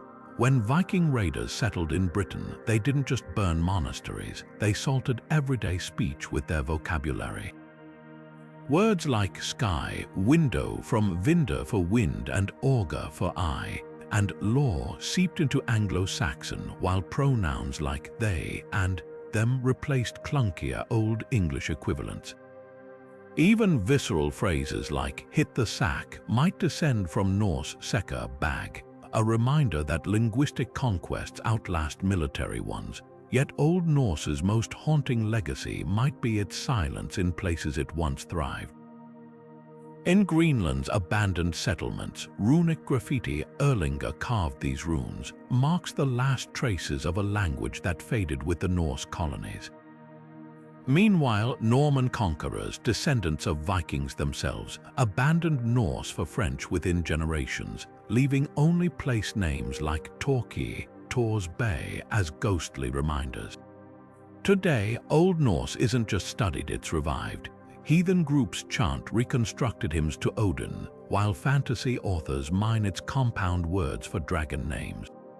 Computational linguists use its stable grammar to test theories of language evolution, and Icelanders still coin new terms from ancient roots, tölva for computer blends, tolla for number, and völva for seer. In a way, those Viking rune carvers got their wish. Their words did prove mighty, enduring not just in stone, but in the very fabric of how we speak, write, and imagine the past. Every time someone says berserk or reads Thor's in a comic book, they're tapping into a lineage that stretches back to skalds and sea kings, a language that refused to drown in time's tide. The Icelandic sagas are far more than dusty parchment. They're time machines transporting us into the minds of Vikings, where honor was as vital as breath and fate hung like a sword above every head. These sprawling narratives, penned in the 13th century but rooted in oral traditions centuries older, blend history and myth so seamlessly that scholars still debate where one ends and the other begins. Take the Egil's saga, where a warrior poet composes verses mid-battle, his skull split open, blood staining the runes he carves into his spear. Or the Laxdæla saga, a tragic love triangle echoing Norse adaptations of Celtic romance, proving these weren't just barbarian yarns but sophisticated cross-cultural tapestries. What's astonishing is their psychological depth. Characters aren't caricatures but complex figures grappling with loyalty, revenge, and the weight of legacy. When Gunnar of Engol's saga hesitates to flee his burning home because the hayfield looks so beautiful, his fatal pause isn't just drama. It's a window into the Viking soul where even doom couldn't overshadow awe for the land. Then there are the Edda's twin pillars of Norse cosmology. Snorri Sturluson's prose Edda, written to preserve skaldic poetry for Christian audiences, reads like a mischievous archivist's field guide to the gods. Odin's self-sacrifice on Yggdrasil, Thor fishing for the world serpent, Loki's chaotic pranks, these aren't just stories but the DNA of a world where humor and doom walked hand in hand. The older poetic Edda, a collection of anonymous verses, plunges deeper into mysticism. In Völuspá, Osiris recounts the universe's birth and fiery demise with eerie detachment. Brothers will fight and kill each other, sisters' sons will defile kinship. The apocalyptic Ragnarok isn't an ending but a cycle, where even gods fall and new worlds emerge from the sea, a concept modern fantasy endlessly reinvents.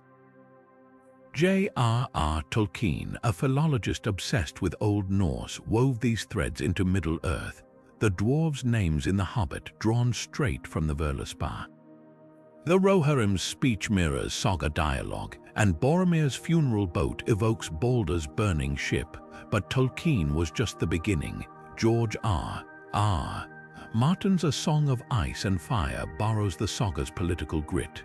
The Red Wedding's betrayal echoes the Blood Eagle execution in Orkneyinga saga, while the Night's Watch mirrors outcast warrior bands like the Jomsvikings.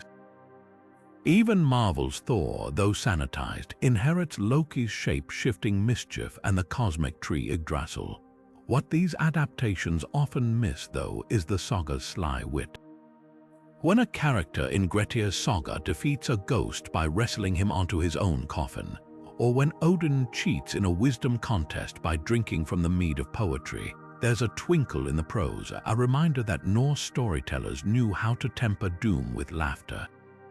Modern fantasy tends to amplify the grimdark, but the originals balanced bloodshed with levity, much like life itself.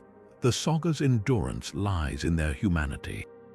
They don't glorify war but show its cost: the grief of mothers, the guilt of survivors. In Hrafnkel's saga, a chieftain's pride destroys everything he loves, a lesson in hubris Shakespeare would have admired. These aren't just Viking stories, they're masterclasses in narrative economy where a single line, "he died there," carries the weight of volumes. Today, as fantasy writers mine these texts for dragons and doom, the old skalds might chuckle, knowing their words outlasted temples and kingdoms, whispering still in the pages of every epic yet to be written. The sands of Egypt whisper in many tongues, but none bridge the ancient and modern worlds quite like Coptic, the last echo of pharaonic speech, preserved in the ink of Christian monks and the stones of forgotten temples. This wasn't just a language, it was the final metamorphosis of a civilization that had already endured for millennia. When the pyramids were old ruins and Cleopatra's reign a distant memory, Coptic emerged as the everyday speech of farmers, merchants, and scholars, written not in hieroglyphs but in Greek letters augmented by a handful of demotic characters. It's a linguistic chameleon, blending the grammar of ancient Egypt with the alphabet of its conquerors, a testament to cultural resilience in the face of empires. What makes Coptic extraordinary is its sacred afterlife. Long after the temples of Ammon fell silent, this language became the voice of Egyptian Christianity, enshrined in the liturgies of the Coptic Orthodox Church. The Gospel of Thomas, discovered among the Nag Hammadi scrolls in 1945, wasn't written in Aramaic or Greek but in Coptic, a stark reminder that the spiritual heart of early Christianity beat as strongly along the Nile as it did in Jerusalem or Rome. Monks in desert monasteries like St. Anthony's copied prayers and sermons onto papyrus, their script flowing like the Nile's delta branches, preserving phrases that would have been familiar to Tutankhamun's subjects 3,000 years earlier. The Lord's Prayer in Coptic, Gpev Ayut Enne Nempai et Savin Huv, carries phonetic echoes of the very words once etched into temple walls praising Osiris and Isis. But Coptic's greatest gift to history came from an unlikely source, the Rosetta Stone's less famous cousin, the bilingual Coptic-Greek inscriptions of Philae. While Champollion famously used the Rosetta Stone's Greek and Demotic texts to crack hieroglyphs, it was Coptic, with its clear ties to ancient Egyptian, that served as the Rosetta Stone of the mind. Scholars realized Coptic was essentially ancient Egyptian stripped of hieroglyphic symbolism, its verbs and nouns rearranged but still recognizable. The Coptic word for sun, Re, was a direct descendant of the hieroglyphic Ra, while Ho's face echoed the pharaonic Hr. Like a linguistic time machine, Coptic allowed Egyptologists to hear the cadence of a language dead for centuries, turning silent symbols into spoken syllables. The tragedy of Coptic is its slow retreat from daily life. By the 12th century, Arabic had largely replaced it outside church walls, reducing a language that once counted millions of speakers to a liturgical relic. Yet today, in a twist of history, Coptic is experiencing a revival, not just in liturgy but in living rooms.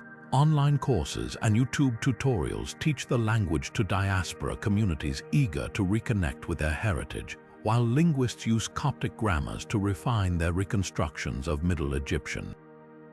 The Lord's Prayer recited in a Cairo church today isn't just a ritual, It's the closest we'll ever come to hearing the voices of the pyramid builders. Coptic's story isn't one of extinction but of transformation. It's the thread connecting Ramses the Great's battle hymns to the hymns of desert ascetics, proving that languages don't truly die, they simply change their robes. And in those robes, whether woven of temple incense or monastery candlelight, the soul of Egypt still speaks. Coptic may no longer echo in the markets of Cairo or the fields along the Nile, but step inside an Egyptian Orthodox church on any given Sunday, and you'll hear words that would have been familiar to the last priests of Isis. This linguistic time capsule has found its sanctuary in liturgy, where every prayer and hymn is a living thread connecting modern worshippers to the pharaoh's tongue. The liturgy of Saint Basil, chanted in Coptic during Mass, preserves not just ancient theology but phonemes and rhythms that linguists once thought were lost forever. When a deacon intones Amen Soti Ithawab, Amen, Lord have mercy, the vowels resonate with the same cadence used to praise Ammon millennia ago.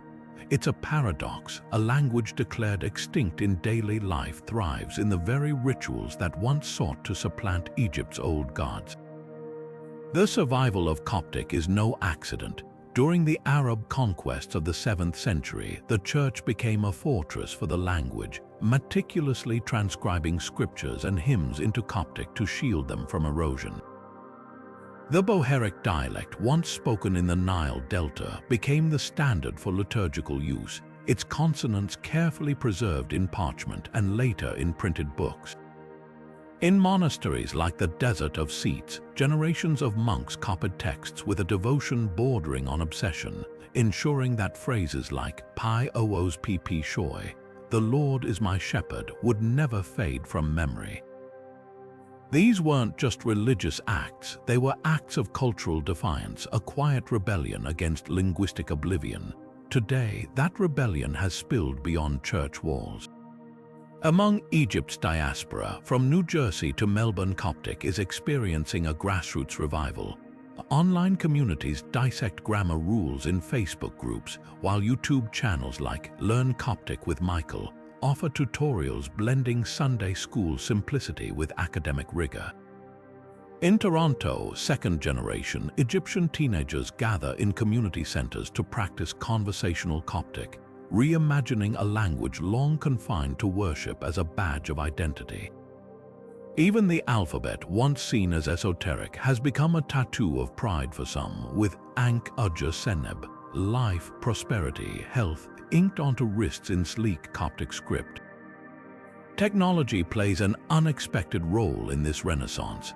Digital apps like Coptic Reader provide instant translations of liturgical texts, while Unicode support allows the alphabet to flourish in texts and tweets. Scholars collaborate with priests to reconstruct lost vocabulary, coining terms like Awyot and Awo, internet, by splicing ancient roots with modern needs. It's a far cry from the language's near death in the 19th century, when European travelers reported hearing Coptic only in a handful of villages, if at all. The most poignant revival, though, is in Egypt itself. In upper-class Cairo neighborhoods, private schools now offer optional Coptic classes, treating it not as a relic but as a living heirloom. At the Coptic Orthodox Cathedral in Abbasiyah, children's choirs sing hymns in a tongue their great-grandparents might have barely understood, their voices weaving through incense-heavy air. And in a twist of history, some Muslim linguists have joined the effort, arguing that Coptic is as much Egypt's heritage as the pyramids, a shared treasure transcending faith. What makes this revival extraordinary isn't just the language's persistence, but its adaptability. Coptic was never frozen in amber.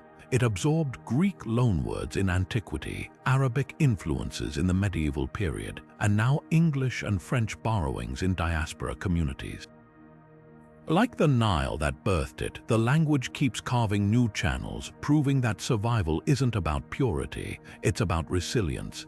Every Christos Anastai, Christ is risen, chanted at Easter, every meme posted in Coptic script is a defiance of time's erosion. The pharaoh's tongue may have fallen silent in the streets, but in the hearts of its keepers it still sings. High in the arid plains of ancient Persia, where fire temples once cast their glow against star-studded skies, a language of divine revelation whispered across generations Avestan. This wasn't just another tongue of priests and poets, it was the sacred vessel for the hymns of Zarathustra, the prophet who reshaped Persian spirituality with his vision of cosmic duality. Unlike the clay tablets of Mesopotamia or the papyrus scrolls of Egypt, Avestan's earliest scriptures weren't etched in stone but carried in memory, passed orally for over 1,000 years before being committed to writing. Imagine the weight of that task, priests meticulously preserving every syllable, every cadence, because they believed these words held the power to keep chaos at bay. What makes Avestan extraordinary is its eerie resemblance to its sister language across the mountains, Vedic Sanskrit. Both descend from Proto-Indo-Iranian, a linguistic ancestor spoken over 4 millennia ago by nomadic tribes who hadn't yet split into the Vedic and Iranian branches. Compare the Avestan, Ahura, lord to Sanskrit, Asura, or Deva, demon to Sanskrit, Deva, god, a flip in meaning that reveals the theological rift between the two cultures. Where Vedic hymns celebrated Indra and the Devas, Zoroastrian texts demonized them, elevating the Ahuras instead. This isn't just linguistic kinship, it's a family feud etched into grammar and vocabulary, a schism where words became battle lines in a cosmic war between light and darkness. The Gathas, Zarathustra's own hymns composed in Old Avestan, are where the language's spiritual heart beats strongest. These 17 poems, structured in intricate meter, weren't meant to be read but heard. The repetitive phrases and rhythmic patterns like Ya Armatish Ijoka, through righteousness and devotion, were mnemonic devices ensuring accurate transmission across centuries. Modern linguists, armed with comparative tools, can reconstruct how these verses might have sounded when chanted by firelight, their vowels vibrating with the same urgency that once stirred Persian emperors and humble shepherds alike. Yet Avestan's survival hinged on an unlikely savior, the Sasanian Empire's bureaucratic obsession. In the 3rd century CE, long after spoken Avestan had faded, Zoroastrian priests devised an alphabet specifically to preserve their crumbling scriptures. This script, with its elegant curves and precise diacritics, captured nuances of pronunciation that even the Latin alphabet struggles to record. The Avesta, as the compiled texts came to be known, was no casual project. Scribes copied it onto oxhide parchments, their ink formulas guarded like state secrets, because they knew these words were the last threads tethering their world to divine order. Today, Avestan isn't just a relic. It's a linguistic key that unlocks shared heritage. The word hayama, sacred plant, in Avestan mirrors Sanskrit soma, both referring to a ritual drink that connected mortals to the divine. The concept of Asha, cosmic truth, resonates with Vedic letter 115 BTA, yet their paths diverged like branches of the same sacred tree. For scholars, comparing Avestan and Sanskrit is like listening to twin siblings tell the same story in dialects colored by different dreams. And in the quiet chapels of modern Zoroastrians, where Yatha Ahu Vario still rings out, those ancient syllables bridge millennia, proving that some languages never truly die, they simply become prayers. In the flickering firelight of a modern Zoroastrian temple, the ancient words of the yasna ceremony rise like smoke, unchanged for millennia, yet teetering on the edge of vanishing. This sacred ritual, performed daily by priests known as mobs, isn't just a prayer service. It's a linguistic time capsule where every syllable of Avestan must be pronounced with precision to maintain its cosmic power. The yasna's centerpiece is the recitation of the 17 Gathas, Zarathustra's own hymns, woven together with younger Avestan texts into a tapestry of devotion that can take over 3 hours to chant. What's astonishing isn't just the endurance of these words, it's the physicality of their preservation. Priests trained for decades to master the exact tongue positions and breath control needed to reproduce sounds lost to everyday speech centuries ago. The guttural X letter 1 D5 B in Ahura Mazda, the trilled letter 1 E5 B in Asher. These aren't abstract symbols on a page but living vibrations believed to align the human voice with divine harmony. But preserving this sonic precision is a race against time. Unlike Latin or Sanskrit, which benefit from academic institutions and global communities, Aveston's survival hinges on a shrinking priesthood. In Mumbai's fire temples, elderly mobs coach apprentices through oral drills, their hands hovering over the students' throats to feel for correct vocal cord vibrations. The stakes couldn't be higher. Zoroastrians believe mispronunciation during the yasna risks nullifying the ritual's efficacy, like a misaligned key failing to turn a lock. This isn't superstition, it's acoustics as theology. The mantra, Aveston's sacred formulae, are thought to operate like spiritual frequencies, their sounds physically repelling evil. Modern sound spectrographs analyzing priestly recitations reveal uncanny similarities to harmonic chanting in Tibetan Buddhism, suggesting ancient cultures independently discovered what science now calls sonic resonance. The tools of preservation are as ingenious as they are varied. In Uzbekistan, where a tiny Zoroastrian community clings to tradition, priests use vinyl records cut in the 1950s to verify pronunciations. Meanwhile, diaspora passes in Toronto employ AI voice analysis software, comparing their chants to archival recordings of now-deceased high priests, yet technology can't replicate the deeper cultural context. The yasna isn't just spoken, it's performed with ritual objects like the barsam sacred twigs and hayama ritual drink, each element mirroring phrases in the text. When the priest ties and unties the barsam bundle, he's physically enacting the Aveston word vayakir, to untie or explain, a kinetic echo of linguistic roots. What's often overlooked is how Aveston's ritual use defies conventional language death.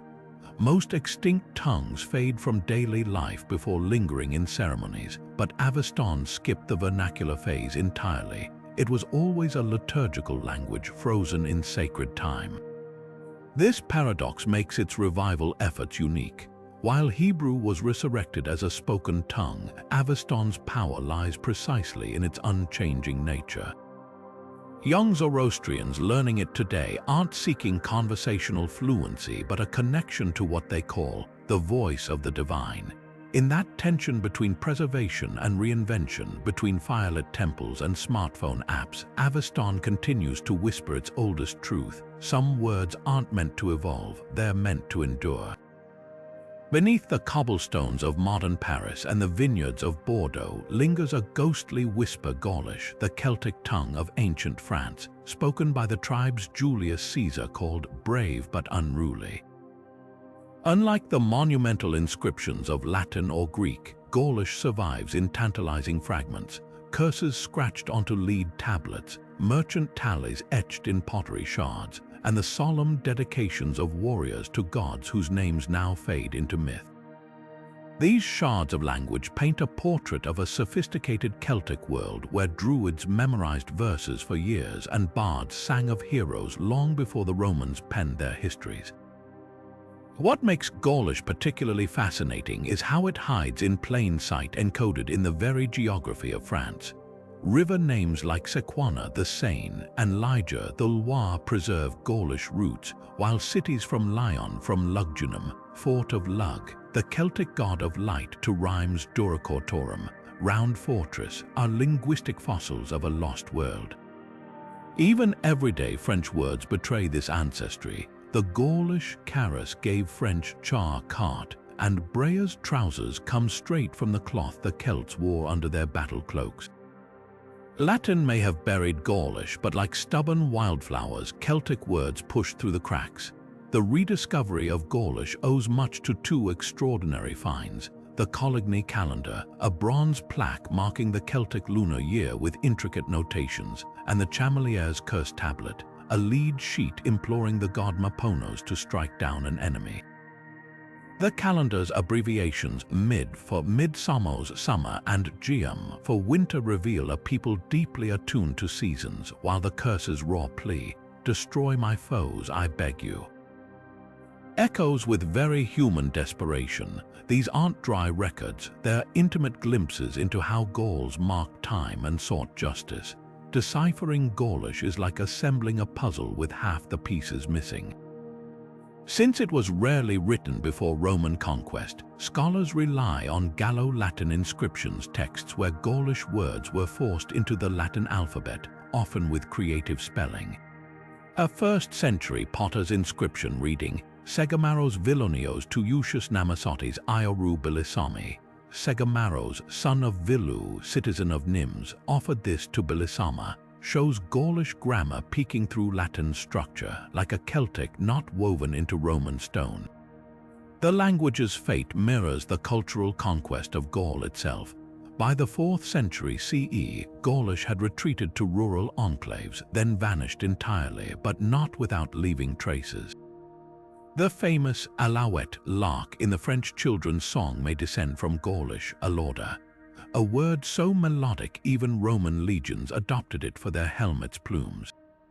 And in Brittany, the revived Celtic language Breton, though a cousin, not a descendant, carries echoes of Gaulish's lyrical cadence. Perhaps the most poignant legacy lies in what we'll never recover. Roman historian Plutarch claimed Druids could recite verses for 20 years without writing them down. What epics, what wisdom, what jokes were lost when the last Gaulish speaker fell silent? The fragments we have are like hearing a symphony through a keyhole, a few haunting notes hinting at melodies we'll never fully know. Yet every decoded word is a victory, a voice from a people who once made the land we now call France sing in a tongue as wild and winding as its rivers. Though Gaulish faded into history, its Celtic cousins survived, some barely, in the rugged corners of Europe. Breton, spoken on France's windswept western coast, and Welsh, clinging to life in the hills of Britain, are linguistic relatives that offer tantalizing glimpses of what Gaulish might have sounded like. Listen to a Breton fisherman shout "Badjig," little boat, or a Welsh poet recite "Hen Iaith," the old language, and you're hearing echoes of the same linguistic family that once echoed across ancient Gaul. Yet the differences between these living languages and their extinct ancestor reveal a story of fragmentation, resilience, and the unpredictable tides of history.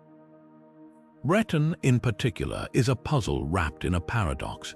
Though spoken in France, it didn't descend from Gaulish. It was brought by British Celts fleeing Anglo-Saxon invaders in the 5th century. Yet the two languages share striking similarities, like the word mark, horse, which mirrors Gaulish marca and Old Welsh march. This isn't coincidence, it's proof of a common Celtic trunk that once stretched from Galatia in Turkey to Galicia in Spain. But Breton's grammar simplifies where Gaulish is twisted into complexity. Gaulish nouns had 7 grammatical cases, while Breton slimmed down to 4, a streamlining born of contact with Latin and French. Even so, Breton's mutations, or where initial consonants shift to show grammatical relationships, like tad becoming dad for his father, hint at the intricate verb conjugations Gaulish Druids might have used in their incantations. Welsh, by contrast, is a direct survivor of the Britannic branch Gaulish belonged to, making it the closest living parallel. The Welsh Lw Army and Gaulish Laudi share roots, as do place names like Pen Y, Bont head of the bridge, and Gaulish Penno for hilltops. But Welsh underwent its own metamorphosis, preserving structures Gaulish lost. The poetic tradition of Singhained, rigid alliterative patterns in Welsh verse, might descend from oral techniques Gaulish bards used before Roman conquest silenced them. Why did Gaulish vanish while Welsh and Breton persisted? The answer lies in the uneven reach of empires. Roman urbanization targeted Gaul's heartlands, where Latin became the ticket to status, while Britain's remoteness spared its Celtic tongue long enough for Welsh to take root. Later, Breton survived by becoming a badge of peasant identity too unimportant for kings to suppress, too entrenched for cities to erase. Gaulish, caught between Roman roads and Frankish swords, lacked such refuges. Yet extinction isn't always total. Modern efforts to revive Gaulish, however quixotic, stitch together fragments into something speakable. Enthusiasts pore over the Larzac curse tablet, where Gaulish phrases like Brictum, magic, and Andoran, young woman hint at folklore lost to time. In Brittany, activists borrow Welsh words to fill Gaulish gaps, crafting a Neo-Gaulish that's part reconstruction, part reinvention. It's a poignant effort, one that acknowledges that languages, like rivers, sometimes resurge in unexpected ways. The Gauls may be dust, but their words still rustle in the winds of their descendants' tongues. The bustling ports of ancient Tyre and Sidon hummed with a language that would one day shape how half the world writes Phoenician. Spoken by the Mediterranean's most daring traders, this Semitic tongue was more than a means of negotiation.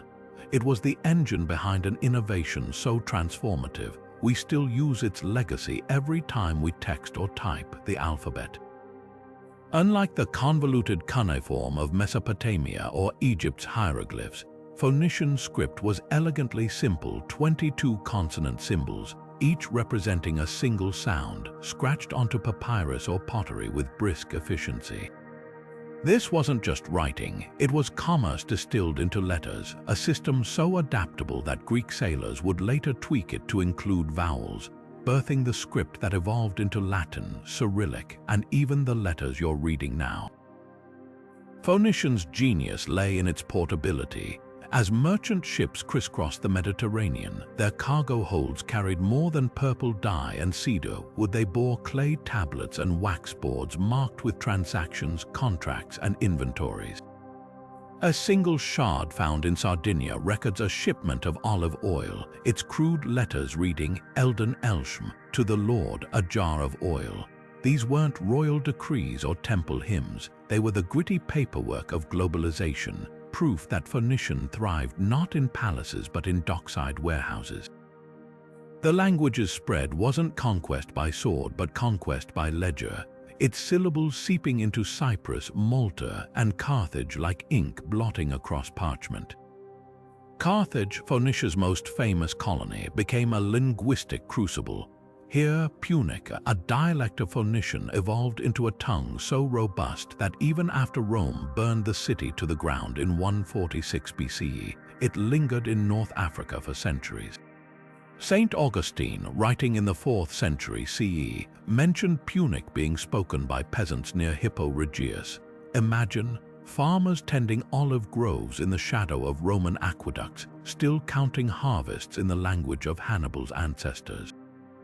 The Romans themselves grudgingly respected Punic's utility, preserving agricultural manuals like Mago's 28-volume treatise on farming, translated into Latin but steeped in Phoenician terminology for crops and soil types. The alphabet's journey from Phoenician to global ubiquity is a masterclass in cultural adaptation. The Greeks, encountering Phoenician traders in the 8th century BCE, didn't just borrow the script, they reimagined it. Phoenician Aleph Ox became Greek Alpha, while Beth House turned into Beta. Crucially, the Greeks repurposed unused Phoenician consonants to represent vowels, a tweak that unlocked writing's potential for poetry and philosophy. From there, the Etruscans tweaked Greek letters, passing them to the Romans, whose bold, angular capitals now grace everything from Trajan's column to Times New Roman font. Even the word alphabet is a linguistic Russian doll, a fusion of Phoenician's first 2 letters Aleph Beth via Greek Alpha Beta.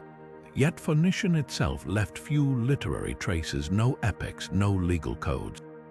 What survives are tombstones, I, Abdashdot, son of the, votive offerings to Lady Tanit his handmaid gives, and the occasional curse tablet. This paucity isn't neglect, it's a testament to the Phoenicians' pragmatism. Their greatest texts weren't carved in stone but woven into sails, etched onto trade routes, and whispered in marketplaces from Cadiz to Tyre. When a Phoenician merchant tallied amphorae of wine or negotiated for Sicilian silver, he wasn't just recording numbers, he was laying the groundwork for a world where information could move as freely as goods. The ultimate irony, the people who taught the Mediterranean to write left barely a paragraph of their own story. But in every A, every B, every scratch of a pen, their voice still murmurs a reminder that some legacies aren't inscribed in libraries but in the very tools we use to build them. The ruins of Carthage hold more than broken columns and faded mosaics. They guard silent witnesses to a civilization that once made Rome tremble, etched into stone in the elegant curves of Punic script. Among the most revealing are the Tophet stelae, sandstone markers from Carthage's sacred precinct where families dedicated sacrifices to the gods Tanit and Baal Hammon. Unlike the grand monuments of Egypt or Mesopotamia, these inscriptions are strikingly personal. One reads simply, "To Lady Tanit, face of Baal, and to Lord Baal Hammon, that which was vowed by Abdmelkart, son of Bolshevik," a parent's desperate plea for divine favor, carved beside a tiny urn holding ashes. What's chilling isn't just the content but the sheer volume, over 6,000 such markers, a testament to how deeply ritual permeated Punic life. Yet these aren't mindless acts of superstition, the precision of the formulae, the repetition of voice sacrifice. MLK Mr. reveals a liturgical tradition as codified as any Roman liturgy. Far from Carthage, on the island of Malta, another inscription shatters stereotypes about Punic women's roles. The Sippi of Melkart, twin marble pillars dedicated by two brothers in the 2nd century BCE, honor their mother, Eshmunieten, daughter of Bolshevik, who erected this temple. Here, a woman isn't a silent figure in the shadows but a temple founder, her name chiseled proudly beside her son's. Similar traces emerge from Sardinia, where a merchant's ledger scrawled on pottery lists transactions overseen by Arishat, daughter of Bodashtat, a proof that Punic women managed commerce centuries before Roman matrons like Livia entered the historical record. Then there are the war cries hidden in plain sight. Hannibal's legendary campaign against Rome left no first-hand accounts, but a broken stele from Tunisia, dated to his era, boasts of the mighty men of Carthage who crossed the land of eagles, likely a reference to the Alps. Another fragment, found near Capua where Hannibal wintered, bears the phrase "Nk Bedusht, I am the servant of Astarte," possibly the graffiti of a homesick soldier invoking his homeland's warrior goddess.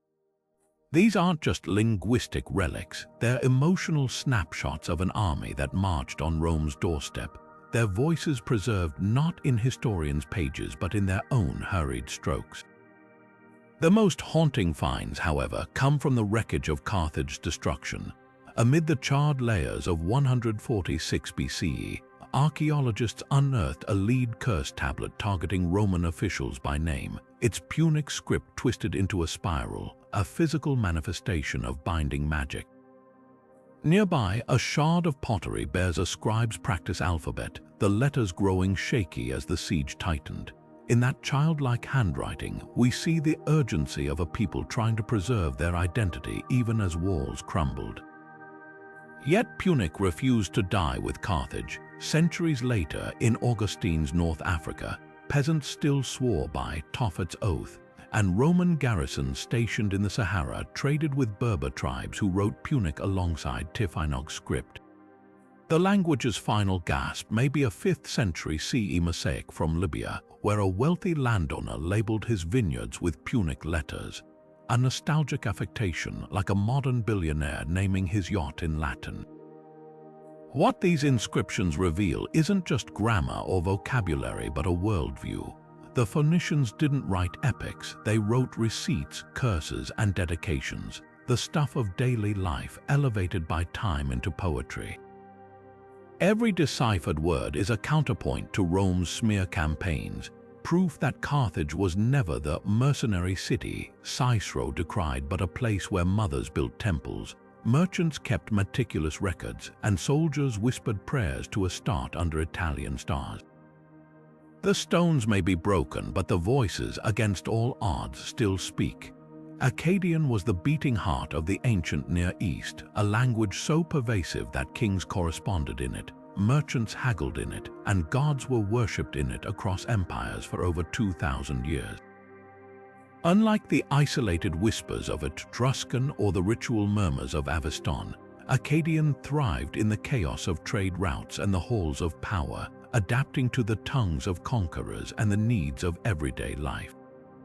Its story begins in the shadow of Sumerian greatness, borrowing cuneiform script but twisting it into something entirely new. Where Sumerian used complex logograms, Akkadian streamlined writing into a syllabic system as pragmatic as the merchants who wielded it.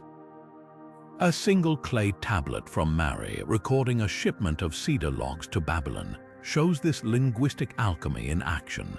Sumerian symbols repurposed to spell Akkadian words like shapatim, wool, or kaspam, silver, each wedge a bridge between cultures. The true measure of Akkadian's reach lies in the Amarna letters, a cache of diplomatic correspondence from the 14th century BCE. Here, Pharaoh Akhenaten and Babylonian kings trade thinly veiled threats and flattery in flawless Akkadian, even though it was nobody's native tongue. A letter from Tocharian of Mitanni begs for Egyptian gold like a modern CEO negotiating a merger. As the sun god loves you, send me more than your father did. The grammar is stiff, the idioms awkwardly translated from local languages, yet it worked. This wasn't just a lingua franca, it was the Bronze Age's version of diplomatic English, complete with its own bureaucratic clichés and polite fictions. But Akkadian's genius wasn't limited to dry treaties. The Epic of Gilgamesh, humanity's first great literary masterpiece, found its fullest expression in Akkadian. The original Sumerian tales of Gilgamesh were stilted hero worship. The Akkadian version pulses with existential dread and poetic fire. When scribe Sinleki and Nini penned, "How can I stay silent? How can I stay quiet? My friend whom I loved has turned to clay." He wasn't just translating, he was reimagining grief for an entire civilization. Even the gods spoke differently in Akkadian. The Sumerian Inanna's capriciousness became Ishtar's terrifying intensity, her threats to smash the gates of the underworld ringing with newfound violence. Then there's the dark humor. A tablet from Nineveh's royal archives records a bureaucrat's complaint about his boss. "My supervisor is a viper. He assigns me extra tablets to copy but shortens my beer ration." Another, from a frustrated teacher, scolds a lazy pupil. "Your handwriting looks like a bird walked through ink." These aren't sacred texts or royal decrees, they're the snippy asides of clerks and educators, proving that even in antiquity, workplace gripes transcended language barriers. Akkadian's decline was as complex as its rise. By the first millennium BCE, Aramaic's simpler alphabet began to eclipse cuneiform's cumbersome wedges. Yet Akkadian didn't vanish. It retreated into the temples and scholarly circles like a retired general. Babylonian astronomers still calculated eclipses in Akkadian as late as the 1st century CE, their star catalogues preserving terms like mul. A pin, plough star for constellations we still recognize. The language's last gasp might be a 4th century CE clay tablet from Uruk, where a priest copied an omen text in painstaking cuneiform, a dying man's tribute to a world that had already moved on. What makes Akkadian extraordinary isn't just its longevity, but its adaptability. It absorbed Sumerian loanwords like dingir, god, blended with Hittite and Hurrian entreaties, and even influenced Hebrew, the Bible's Tehom. The deep echoes Akkadian, Tiamat, the primordial sea. To study Akkadian is to trace the DNA of diplomacy, literature, and even our oldest myths. Every deciphered tablet is a reminder that the ancient Near East didn't just have a common language, it had a shared imagination, one that still whispers to us through the cracks of broken clay. Baked into the clay tablets of ancient Mesopotamia lies a story so powerful. It shaped not just one civilization's understanding of the divine, but echoed across millennia to influence the foundational texts of Judaism, Christianity, and Islam. The Epic of Atrahasis, written in Akkadian around the 18th century BCE, isn't just another myth. It's humanity's first recorded exploration of creation, rebellion, and catastrophic divine punishment. Imagine a narrative where gods behave like overworked laborers. Humanity is born from clay mixed with a murdered god's flesh, and floods aren't natural disasters but cosmic resets. This is Atrahasis, a tale that would later weave its way into the Epic of Gilgamesh and even the Book of Genesis, yet remains startlingly original in its raw, unfiltered portrayal of godly pettiness and mortal fragility. The story begins with a labor revolt in heaven. The lesser gods, tired of dredging rivers and digging fields for the high gods, burn their tools and surround the house of Enlil, the storm deity. The solution: create humans to shoulder the work, but there's a catch. Humanity is fashioned from clay mingled with the blood of a slain rebel god, Wilu, giving them both divine spark and a restless spirit. This isn't Adam molded from dust, it's a workforce forged in divine intrigue, their very existence a compromise between celestial laziness and cosmic order. The parallels to Genesis are unmistakable: clay, divine breath, toil as punishment, but Atrahasis lacks biblical innocence.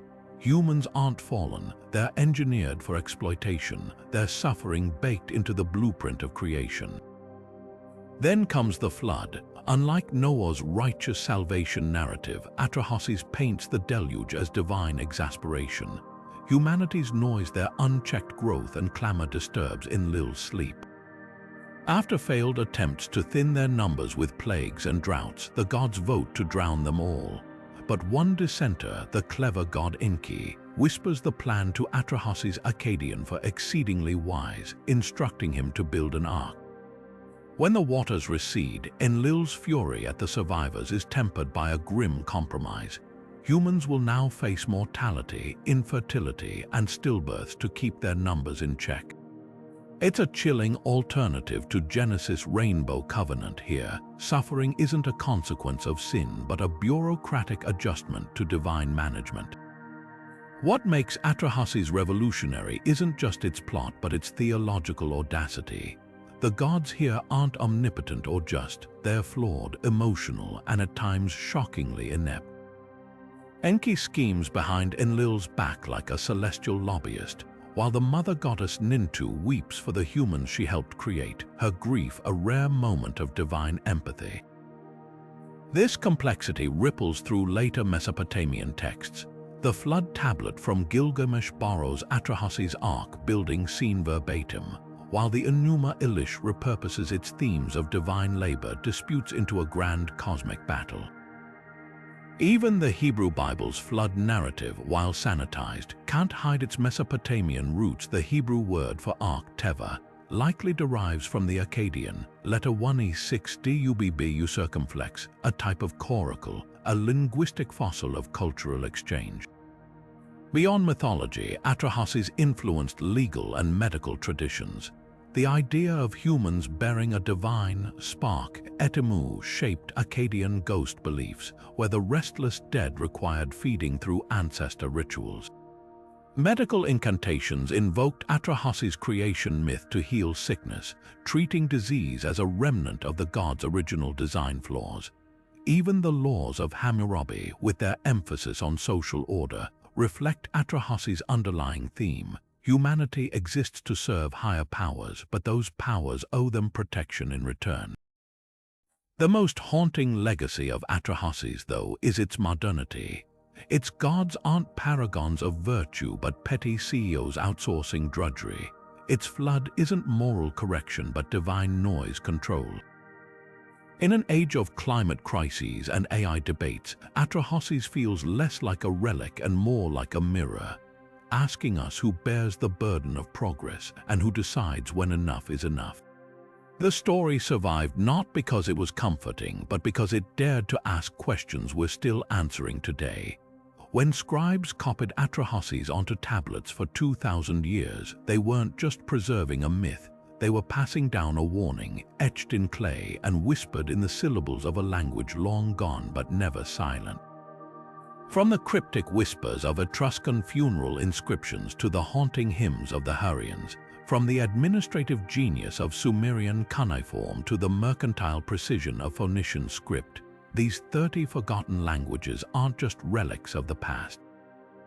They're the scattered pieces of humanity's grandest puzzle, each one a lens revealing how our ancestors loved, traded, worshipped, and wondered about their place in the cosmos. Imagine history as a vast tapestry, threads frayed by time. Every time we decipher a word of Linear A or trace Gaulish roots in French place names, we're not just restoring a language, we're reweaving the fabric of human connection. Take the quiet persistence of Coptic, clinging to life in liturgy long after its last native speaker vanished, or the shocking resilience of Tocharian, flourishing along the Silk Road thousands of miles from its linguistic cousins. Consider how Akkadian became the diplomatic glue of empires, while Hittite's legalistic incantations show us a civilization obsessed with order in a chaotic world. These tongues remind us that every culture, no matter how distant, grappled with the same fundamental questions. How do we appease the divine? How do we record our debts and dreams? How do we ensure our stories outlast us, yet the work is far from over? In university labs, scholars peer at high-resolution scans of Minoan tablets, hunting for patterns invisible to the naked eye. AI algorithms sift through Ugaritic texts, searching for grammatical structures no human could detect.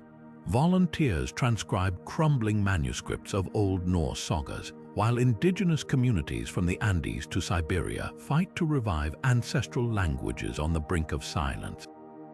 Every recovered word is a victory against oblivion, a testament to our refusal to let the past stay mute. So which of these languages speaks to you? Is it the lyrical beauty of Aveston's sacred verses, or the pragmatic punch of Phoenician's alphabet, the script that shaped how half the world writes today? Maybe it's the eerie familiarity of Gothic, where ik and the whisper across centuries to modern English's I and you. Or perhaps the mystery of Linear A, still defiantly silent after all these years, daring us to listen harder. The beauty of this journey is that it's never truly finished. With every archaeological dig, every technological breakthrough, we're handed new clues and new questions. These 30 languages are more than academic curiosities. They're bridges to worlds we thought were lost, invitations to conversations interrupted millennia ago. So tell me, which bridge calls to you? Whose voice from the past do you most long to hear? The answer might just reveal something unexpected, not only about history, but about the stories we're all still writing today.